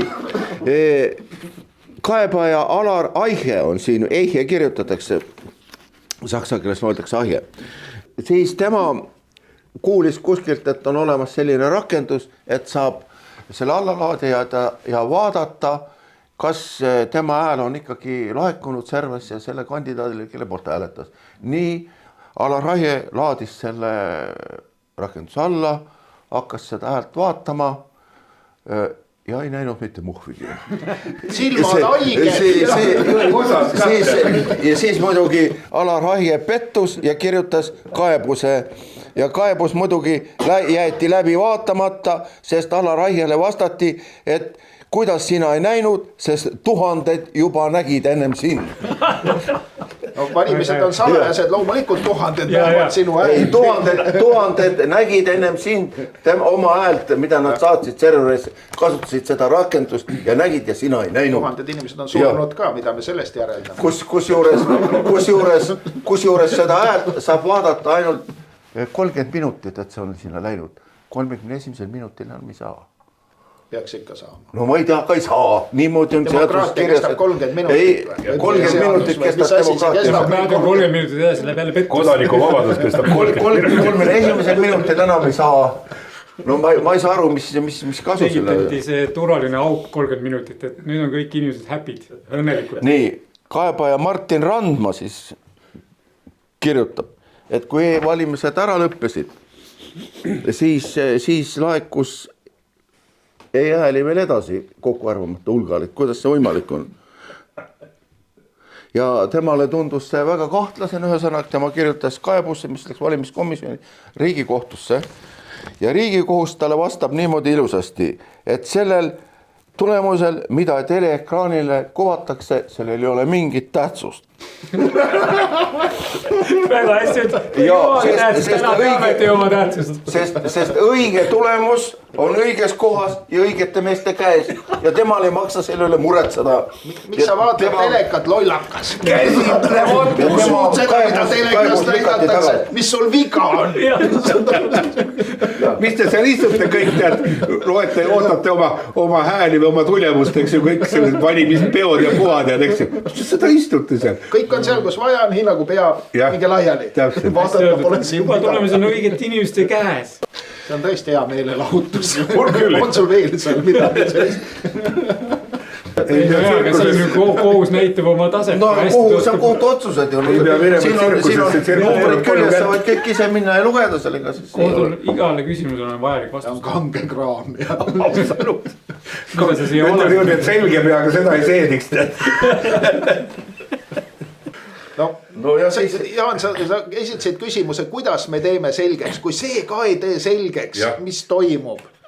No, ja inimesed lepivad, kuulavad, et ja, vaata, mis öeldi. Ja siis tekib küsimus, et see valimised ikkagi valimised ei ole salajased, et sina arvutiga siin valid ja mina vaatan üle sinu õla, eks ja ei ole salajane nii. Ja siis on vastus selles, kusjuures see vastus on ka Riigikogu kodulehel üleval, et selleks, et see oleks salajane, siis sa pead minema valimispäeval valimisjaoskonda ja oma hääle üle hääletama pabersedeliga, siis on salajane. Nii, väga hea, on salajane. Aga siis tekib küsimus, aga need inimesed, kes ei lähe seda häält jaoskonda ümber hääletama, nende hääl ei ole ju siis salajane. Nende hääl on ju siis kehtetu. Nende hääl ei vasta põhiseadusele. Nende hääl ei vasta seadusele. Järelikult need inimesed, kes ei hääletanud oma häält ümber e-häält valimisjaoskonnas valimispäeval, nende hääl on ju kehtetu siis seaduse järgi. Need tuleks ju tühistada sellisel juhul. Neid tuleks karistada põhiseadusliku korra rüvetamise. Ja kusjuures neid inimesi, kes nad ei austa. See on vastutustundetu. Jaa, nad ei austa meie õigusruumis. Ja see skisofreeniline tekst on üleval Riigikogu kodulehel. Sihuke tekst on üleval. Riigikogu e-hääletamine, lööd sisse, läheb Riigikogus e-hääletamine. Sellist asjade peale on parem nagu, kui ei mõtle. Kui ei mõtle, on võib-olla parem. On tervis parem. Ja siis 1333 inimest siis läks ja vähemalt esitatud andmetel, nagu me siin loeme, et esitatud andmed ei pruugi kunagi õiged olla, aga vähemalt esitatud andmetel. Kuskil me teame on õiged andmed. See, mis esitatakse telekas või kui see ei ole päris see. Aga kuskil on need õiged andmed. Õigete meeste käes on õiged andmed. 1333 inimest käis ja hääletas pabersedel üle. Ülejäänud hääled on kehtetud. Kuidas Reformierakond siis võimul praegu saab olla? 310 000 häält siis on kehtetud ilmselt, jah. Ja mina isiklikult, te võite mulle vastu vaielda, eks. Mina isiklikult teen sellest asjadest siukse järeldus, et valimised on lavastus, e-valimised. No ütleme otse pettus, jah. Sigadus. Ja sellele saab öelda või selle kohta saab öelda ainult ühe asja. Meie tänane valitsus ei ole legitiimne. Ei ole Riigikogu legitiimne ega ei ole valitsus. Ja kõik otsused, mis nad teevad, on ebaseaduslikud, sest nad ise on ebaseaduslikud. Vaata, kust otsast tahad, ikka jõuad. Mida nüüd üks seaduskuulekas inimene selles olukorras tegema peab, ei tea, sest põhiseaduses on öeldud, et kui põhiseaduslikku korda muudetakse vägivallaga, peab vastu hakkama. Aga vägivalda ei ole kasutatud, järelikult vastu hakata ei tohi. Aga äkki see on vaimne vägivald? Nagu transseksuaalid kogevad koolisüsteemis. Täpselt. See on vaimne vägivald terve Eesti rahva suhtes või? Vaimul hakkas küll all. No vaat tundsid, eks ju. Ma ka kogu aeg tunnen. Päris täpselt aru ei saa, aga kogu aeg tunnen. Nagu vaimu vasak jalg nagu oleks krampi. Kisuks nagu tead varbad krüntsul. Ja ilmselt tõenäosus on suur, et seda neid hääli, neid ei loegi keegi üldse. Neid ei saagi enam lugeda. Ei, neid ei loegi keegi, neid registreeritakse ainult arv, kes on hääletanud. Ja need hääled ilmselt lähevad samal päeval, kustutatakse maha. Võib-olla neid ei olegi olnud, polegi midagi kustutada. Võib-olla neid kustutatakse kohe pärast 31. minutil ära, eks. Ja võib-olla isegi aga siin oli ju meil asjatundja ütles, sellega on kõik on võimalik ju selle arvutimaailm, mis inimesed teevad seal, kõik on võimalik. Sa saad muuta kõike täpselt nagu sul vaja on ja nii tehaksegi. Ja kui siin on kõik tänase valitsuse kelmidest, mitteseadusliku valitsuse sõbrad on kõik asja otsustajad, ma ütlen, et vähena neid sõnu, kuidas siin tahad, nagu sa just Harri, vaata, kus nurrad tahad, see on nii suur pettus, et ja siin Sven ütles, et kuidas seda lahendada, ega siin polegi muud lahendada midagi, seda süsteemi ei saa toetada, kui sa paned veel sendi mingi maksuametile või teed siin mingi riigi heaks mingit asja, siis sa osaled pettuses. Oled kaasosaline, kui riigi kukub täpselt, riigi kukutaja ja kui riik, kui kogukond, Eesti kogukond, see riik hävitab Eesti kogukonda, meil polegi. Kas me sõbrad jõuame täpselt sellise aforismi juurde, kas see nüüd aforism on, et maksta ausalt riigimakse, see on sama, mis toita vaenlast. Just. Õigesse punkti oled pannud, et kui me maksame makse, siis toidame enda vaenlast. Tegelikult me anname riigi isadele raha, et ta saaks meid ennast, kas me makse maksame. Me paneme koolid kinni, aga raha saadame Ukrainasse. Ja saadame Ukrainasse, et meil kõik siin ära lõpetada peaasi, et Ukrainas venelased saaks selle ka sodiks lasta, mis siin Ukrainasse läheb. no kõik ei lasta sodiks, sest osa korruptsiooni teel ikkagi kanditakse sinna Lähevad õigesse kohta. No Zelenski siin ju võeti teha, et 400 miljonit on juba oma sõpradega tuuri pannud, on igast maad ja asjad kuskil Itaalias ja Ameerikas kokku ostnud, et see oli ainult 1 aasta jooksul. See oli 1 aasta jooksul jah, tegelikult see oli 1 aasta just õigus, et see oli 1 aasta jooksul, aga tegelikult ju järgmine aasta ja sõja alguses ju tuli ju uudis, ma ei tea seda tulemust, kus Zelenskile oli juba kohe nagu sõda hakkas, oli tekkinud mingi 3 miljoni eest mingi villa kuskil sinna Florida kanti ja nii edasi. Sellepärast ei tohigi see sõda otsa saada.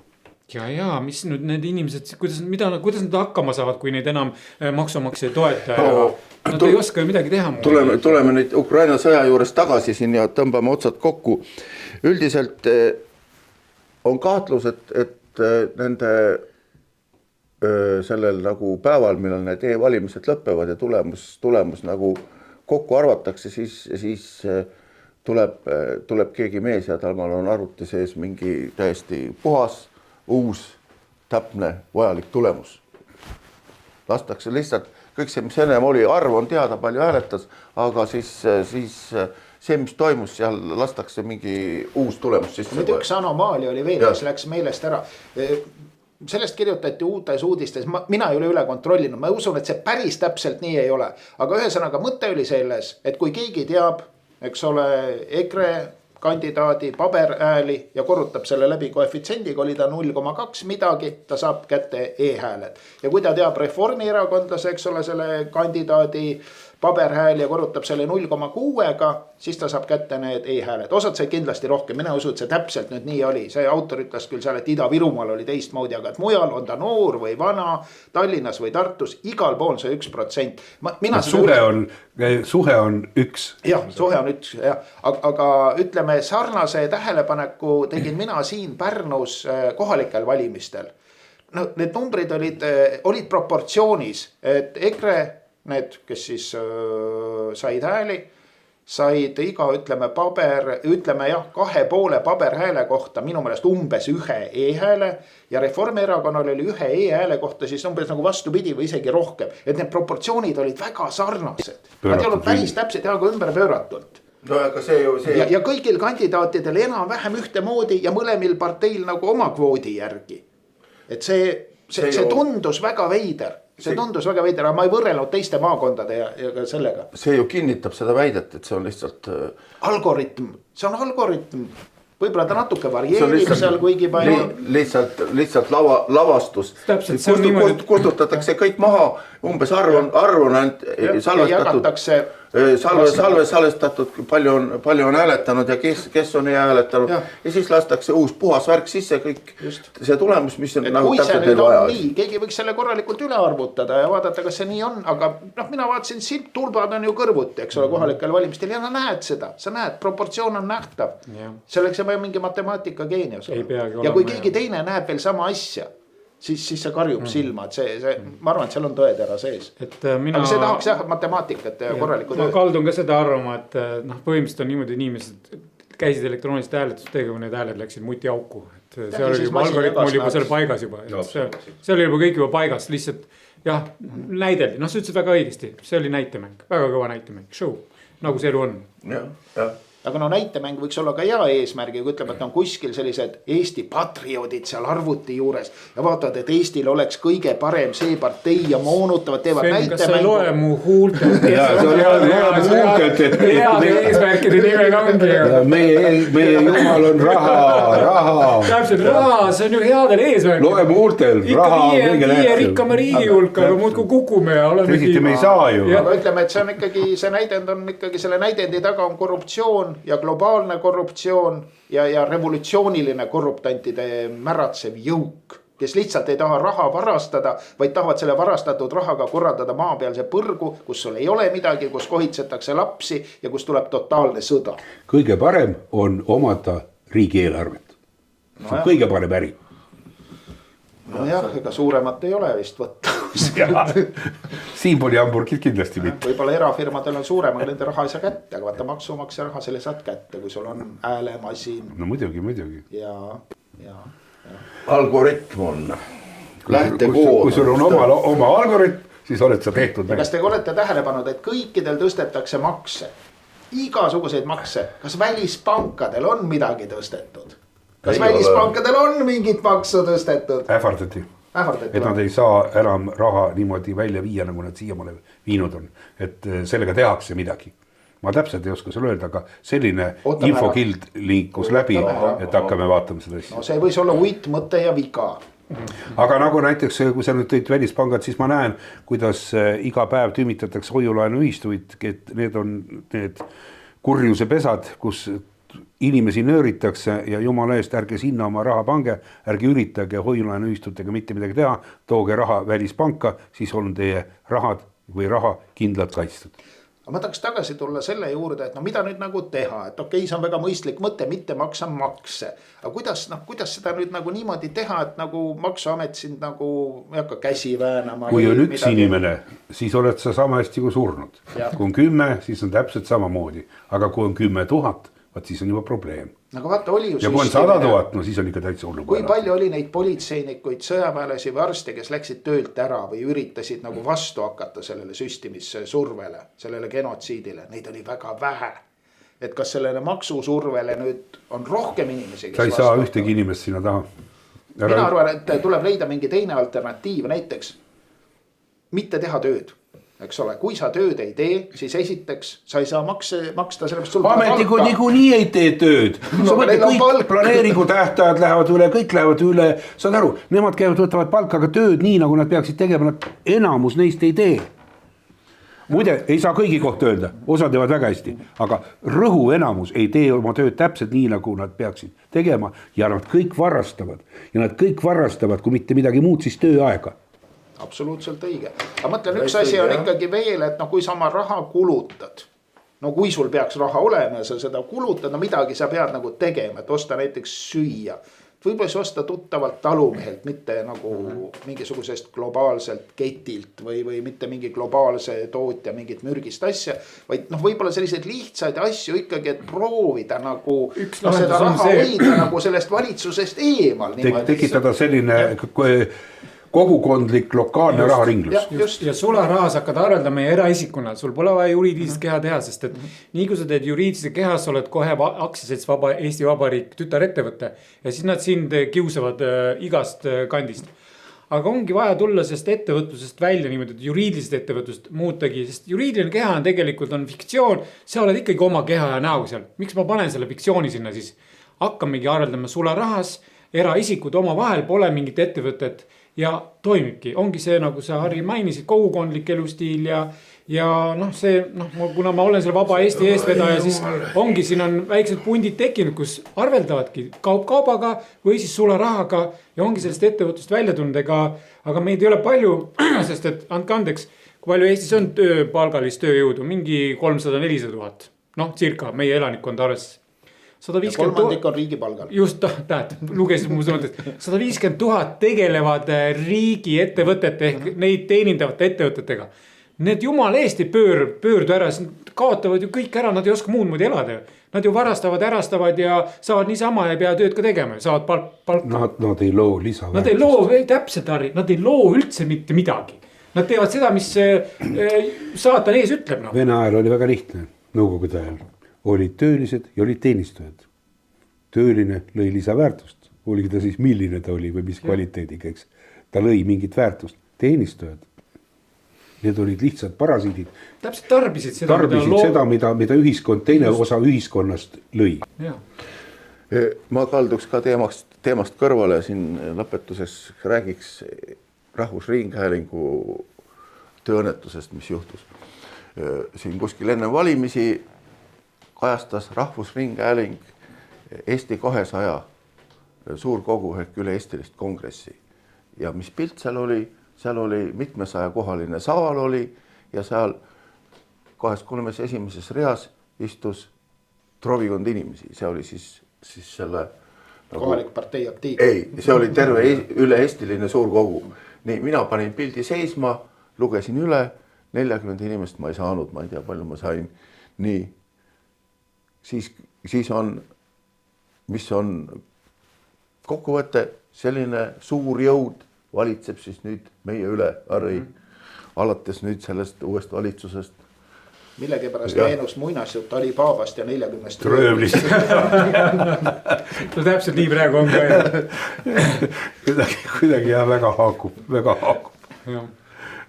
Et muidugi võiks mõelda jah, mida saab teha, et noh, kui inimesed näevad probleemi ja tahavad midagi teha ja noh, ei taha kohe nagu nugade peale minna siin on head ideed on teretulnud. Üks asi on Eesti riigis, me oleme ju kõik Eesti kodanikud, me austame Eesti Vabariigi põhiseaduslikku korda, sest see on ainukene baasdokument, mis on meie jaoks peaks olema ülim ja püha.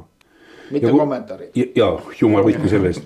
Aga asi on selles, et kui me siin sellises õigusruumis, mille baasalus on see põhiseadus, tahame midagi teha, siis me saame teha või midagi muuta ainult omadest poliitilist jõudu. See tähendab üksikisikute petitsioonid, meeleavaldused, streigid, ükskõik mis see ei oma sellist kaalu, kui sul on poliitiline jõud, tähendab antud juhul erakond, mis räägib nendest küsimustest ausalt ja hoopis teistmoodi. Anna mulle andeks, aga näed, EKRE ei ole ka täna kindlasti see erakond, kes asju räägiks objektiivselt, sest nad kardavad paaniliselt sattuda kriitika alla, sellepärast et enamusel neil ei ole tõsiselt võetavaid argumente, mis tuginevad või lähtuvad teadusest, haridusest, millest iganes, vaid nad on üles ehitanud kogu oma erakonna emotsioonile. Ja vaat see on kõige suurem õnnetus, mis üldse olla saab. Nad tõmbavadki ära selle kõige parema osa meie ühiskonnast, kes tegelikult võiks ja saaks toetada õiget asja. See on karm kriitika, aga ära ütle, et see ei ole õige. Ma arvan, ega päris õige nüüd küll ei ole. Ma ei nimeta kõike, ma ei nimeta üldiselt, ma räägin erakonna ideoloogiast.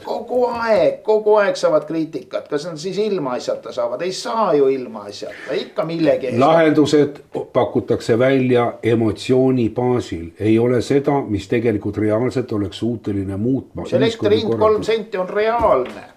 On reaalne, üks näide lihtsalt. Sven, ma parandan, siis ma segan vahel. Elekter peaks olema Eesti elanikule tasuta. Õige, mina pooldan seda, aga seda ei tohi ütelda. Kuule, oodake, lugesime uudist. Eestil on minu firma. Õnn tuleb õuele, õnn tuleb õuele. Soomlased avasid uue tuumajaama, uue ploki.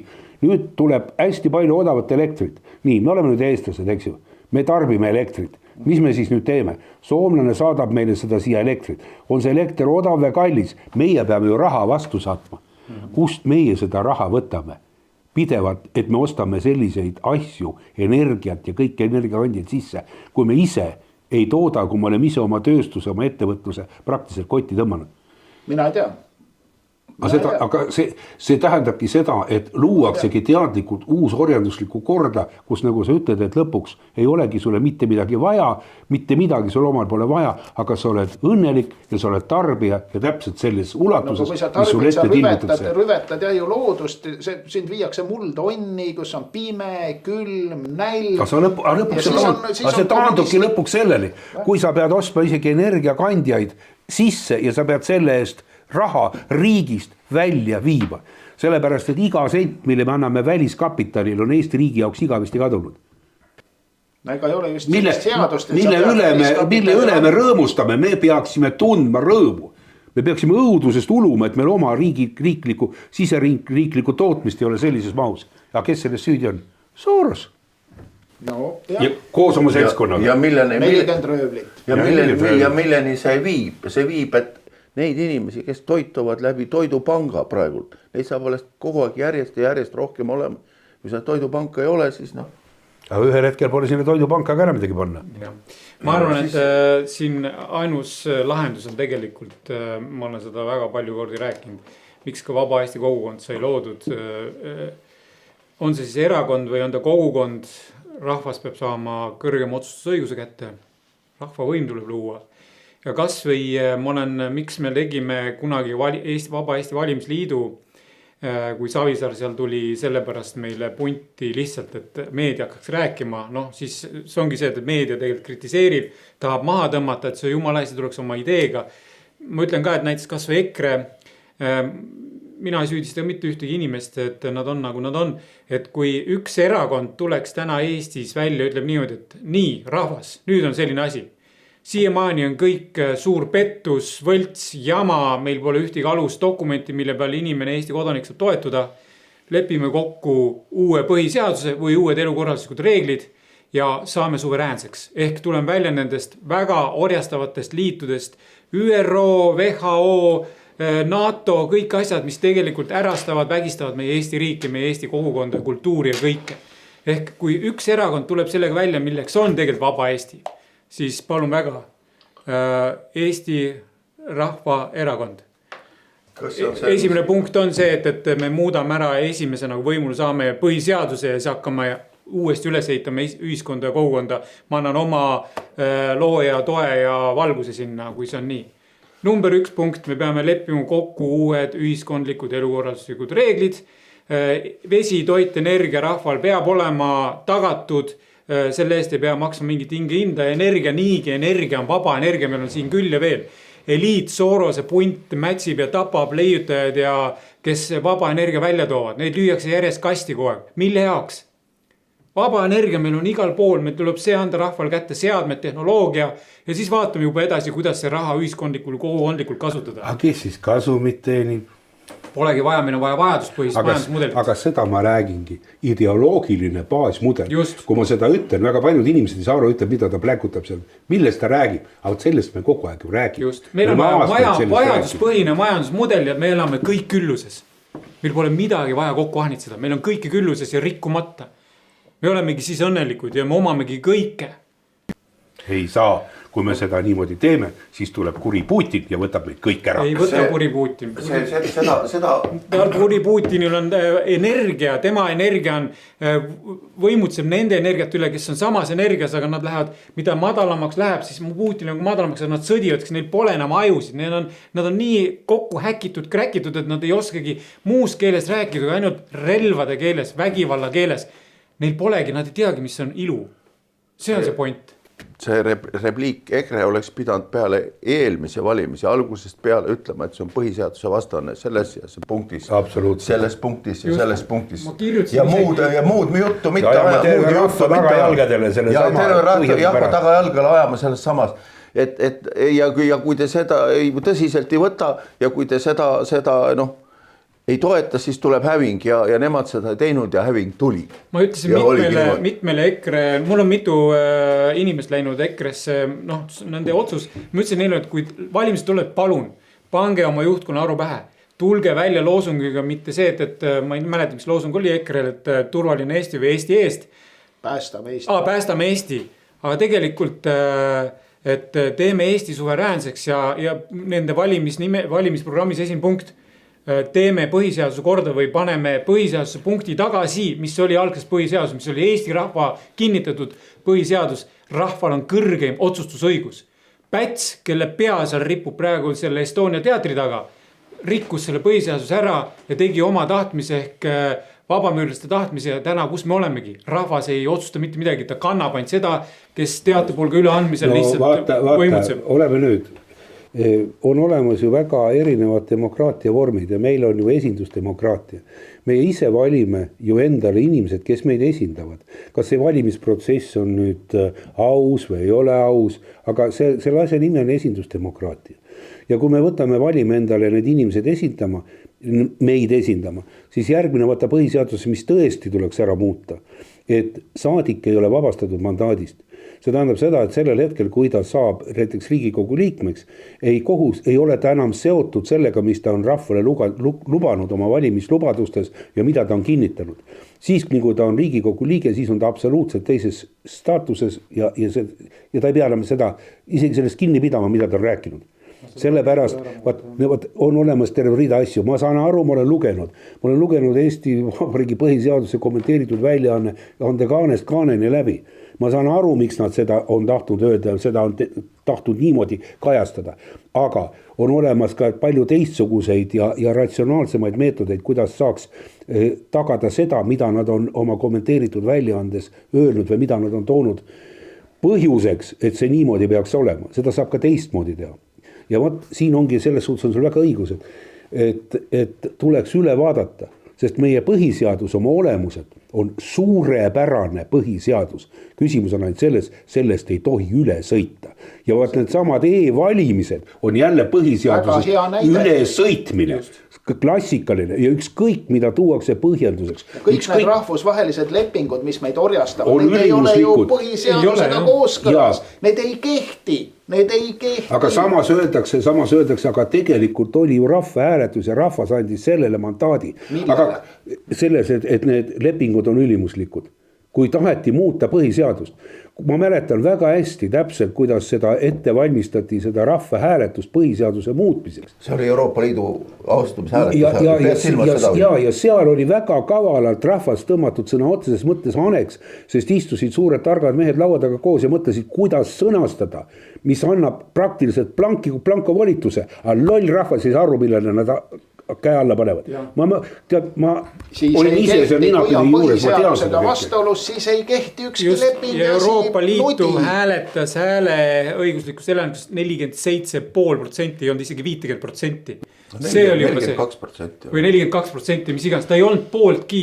Aga sellised asjad, seal üldse, ma ütlen, et põhiseadus tuleb 75% vähemalt peab olema rahvas poolt. Kui ei ole nii palju, tuleb uuesti hääletada, seni on nõus olev. Tegime eraldi hääletuse küsimuse Nõmmel. Valim oli peaaegu 10 000 inimest. Mul olid noored tänaval, kõik hääletasid ja üks küsimus ainult rahvale.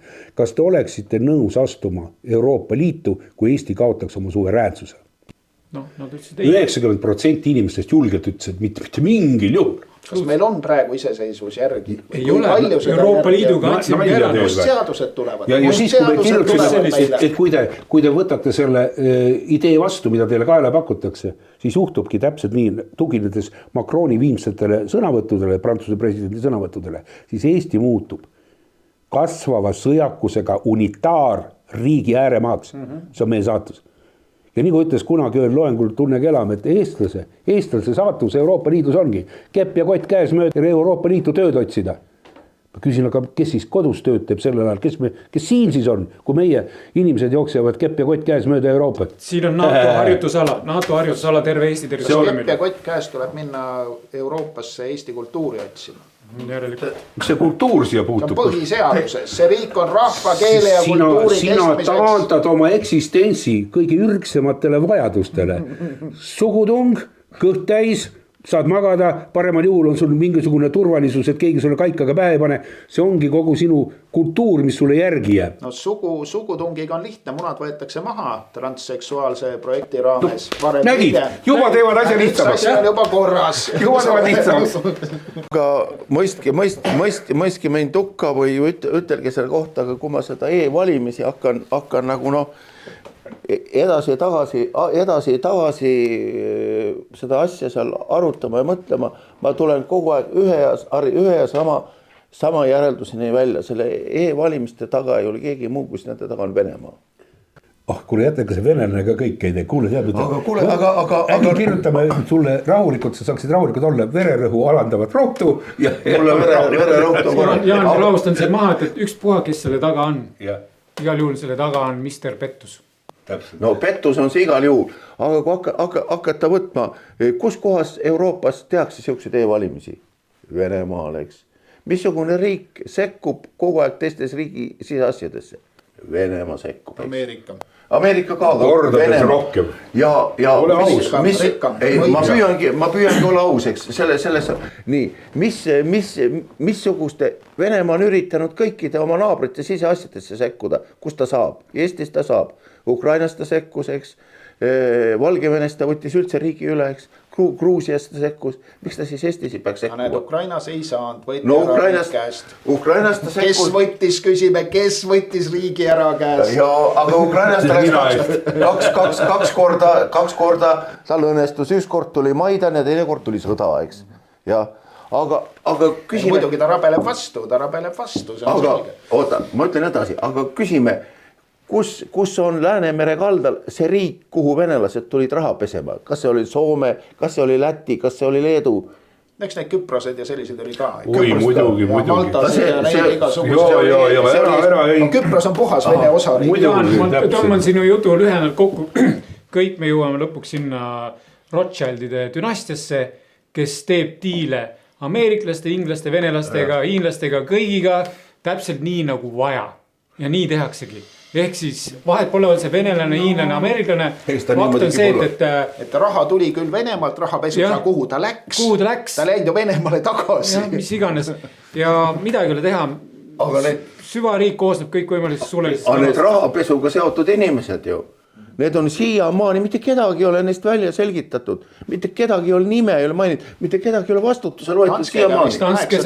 8 tüüpi läks kohtu alla. Mida need tegid? Nemad olid vahendajad, tõstsid raha ühest nurgast teise, ütleme piltlikult kohvriga, eks ju. Nemad ei saanud ju raha omale. Me räägime sellest, kelle raha, kust võeti. Muide, tegelikult, aga kui me oleme päris ausad, kust raha tuli?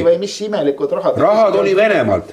Mida need inimesed tegid? Nad nõrgestasid Venemaa riigikorda, nad võtsid sealt raha ära käibest. Nad tegelikult on ju, nad on ju auväärt isikud, sest et nad ju otseselt oma tegevusega kahjustasid Venemaa. Kallase valitsuse neid toetame, neid aukirjad muidugi. Miks pärast me süüdistame neid? Nad ju nõustuda. Lõpuks kõige kõvem argument. Millises riigis on võetud kinni oma struktuuri seest Vene agente terve rida ju. Soomes ei ole seda tehtud, Lätis ei ole seda tehtud. Ja mis puhul need Vene agendid on? Kas nad sellepärast, et nad on Vene agendid on kinni? Ei ole. Nad on siis kinni võetud, kui on NATO-st on alles öeldud, et mida see teie mees kogu aeg meie pabereid Moskvasse edasi saadab. Siis nad on alles võtnud selle agendi inni, selle inimese. Selles osas on sul õigus. Sa ütled, et samas on võetud ka mõned hiinlased kinni. Kes oli Dresser, need olid ju samasugused. No Dresserit tuleb muidugi väga hästi. No ma ei taha öelda, ma äkki eksin nimega, eks. Et ei kindlasti venelased siin majandavad, aga sõjaväebaasid on meil Ameerika omad. Aga kus sa tead, äkki üks baas on Ameerika oma, teised tulevad venelased. Ja siis vajuvad kõigil karbid lahti ja öeldakse, et nii see ongi. Sul on kena teooria, aga ma ütlen sulle, et see kapitalistlik või imperialistlik ühiskonnakorraldus seda tegelikult ei toeta. Ja siin on piiratud ressurss ja piiratud ressursile tahavad kõik küüni taha saada. Nii täpselt nagu Venemaal on see olemas, lääne omad tahavad saada küüni taha, see on selge. Ja kui nüüd praegu hiinlane ja venelane ja veel Brasiilia ja India ja need riigid panevad kõik seljad kokku ja Araabia maad, kõike, keda ameeriklased on ahistanud läbi nende aegade koloniaalsüsteemi kaudu, võtavad kätte, tõmbavad kogu kaubanduse dollarist välja, lasevad Ameerika majanduse kokku nagu tirtsub. Vaata, saad aru? Siis seda sõjamasinat enam üleval ei pea. Täpselt nii on ja sinna suunda ju tegelikult praegu aetaksegi ja sinna ka minnakse. Sest et see sõda Ukrainas, see on kole, aga see on üks pisikene punkt, kus jagatakse ära geopoliitilised mõjuvõimu tervel maakenal. Nii et seda peab vaatama hoopis teise pilguga. Aga sa oled natuke nagu ajast ees, et see Vene asi kindlasti saab siin võimsam olema. Võib-olla kui need arengud nüüd nii lähevad, et see Ameerika tõmbab koomale, Ameerika on kaugel, Venemaa on lähedal, Venemaa tugevneb koos oma igasugused asjadega. Aga üks asi veel, katsuge nüüd Venemaaga läbi rääkida, kui Venemaa on tunnistatud terroristlikuks riigiks. Ühesõnaga agressoriks on väga palju selliseid silte on talle külge riputatud. Ja selle valguses tekibki nüüd küsimus, kuidas läänemaailm sellise paaria riigiga üldse peaks hakkama läbi rääkima. Kas ei ole mitte see diplomaatiline lahendus täna juba laualt lihtsalt minema pühitud? Ja asi lähebki, eskaleerub ainult konflikt sõjaliselt suuremaks, mis päädib 3. maailma sõjaga, kus me kõik läheme siit maa pealt minema. See kõlab tõenäoliselt, see on väga ebameeldiv. See on väga ebameeldiv, aga kõik märgid näitavad, tuginedes nüüd nagu loogikale ja vaadates seda dünaamikat, siis tegelikult minul on selle asja kohta täiesti, ütleme, päris suur hirm, mitte enda suhtes, aga nende inimeste suhtes, keda ma armastan, oma lapsed, värgid, miks nemad kurat peavad seda ilma, seda kõike nägema ja taluma. Mille nimel täna on 10 000 surnud Ukraina sõdurid, vaata millised kalmistud on ehitatud põldudele, lippude väljad on väljas. mille nimel need noored inimesed on oma elu andnud, mille nimel, kelle huvides? Demokraatia ja homoseksualism. No Venemaal on ja korruptsioon, ära unusta korruptsiooni. Belgorodi oblastis on samasugused kalmistud. No üldine on see, mis me selle nimel, mille me 6. saates rääkisime, et satanistid tahavad kehtestada üleilmset satanistlik orjariiki, see sõda ja maailmasõda hakkabki ja 2 eelmist maailmasõda on juba selle nimel peetud. Ja nüüd, kui sa räägid, et võib tulla 3, siis vabanda, et ma häält tõstsin, et võib ka... Ei, mis sa tõstsid? Me oleme kõik emotsionaalsed inimesed ja ka see ei tähenda seda, et me ei või oma mõtteid emotsionaalselt väljendada. Me oleme vabad inimesed vabal maal. Me ei kakle, ega ei sülita üksteist. Ja siis lõpetus ütleb, kui ma seda e-valimisi vaatan, siis see ülesõitmine, see vaimne vägivald, see on ida türannide käekiri, see ei ole lääne satanistide käekiri. Ära hakka. Kes Ameerika valimised ära varasid? Suured koloniaalvaldused, issand jumal, üle maailma, Inglismaad, Prantsusmaad, Saksamaad. Sa ei julge isegi täna Aafrikas teatud riigis valge mehena tänaval käia, sellepärast, et ta on olnud nii Belgia kui Saksamaa koloniaalriik. Kuule, ma olen käinud, ma olen näinud. Tead, ära hakka. Aitäh siis ümber lükkamast. Ja... Suured tänud meie kuulajatele, vaatajatele, kes te jaksasite vaadata meie Eestimaa maskita lood 19. saadet. Lõpetuseks nii palju, et kui see saade teile meeldis, kui teil nägite, kuulsite siin teavet, mida te arvate, et teie tuttavatel, sõpradel, teistel eestlastel oleks vaja kindlasti teada, siis võtke neil käise varrukast kinni ja tooge nad meie saadet vaatama. Ja tänaseks aitäh teile kõigile, aitäh teile kõigile osalejatele. Kuuleme jälle, nägemist. Nägemist. Nägemist.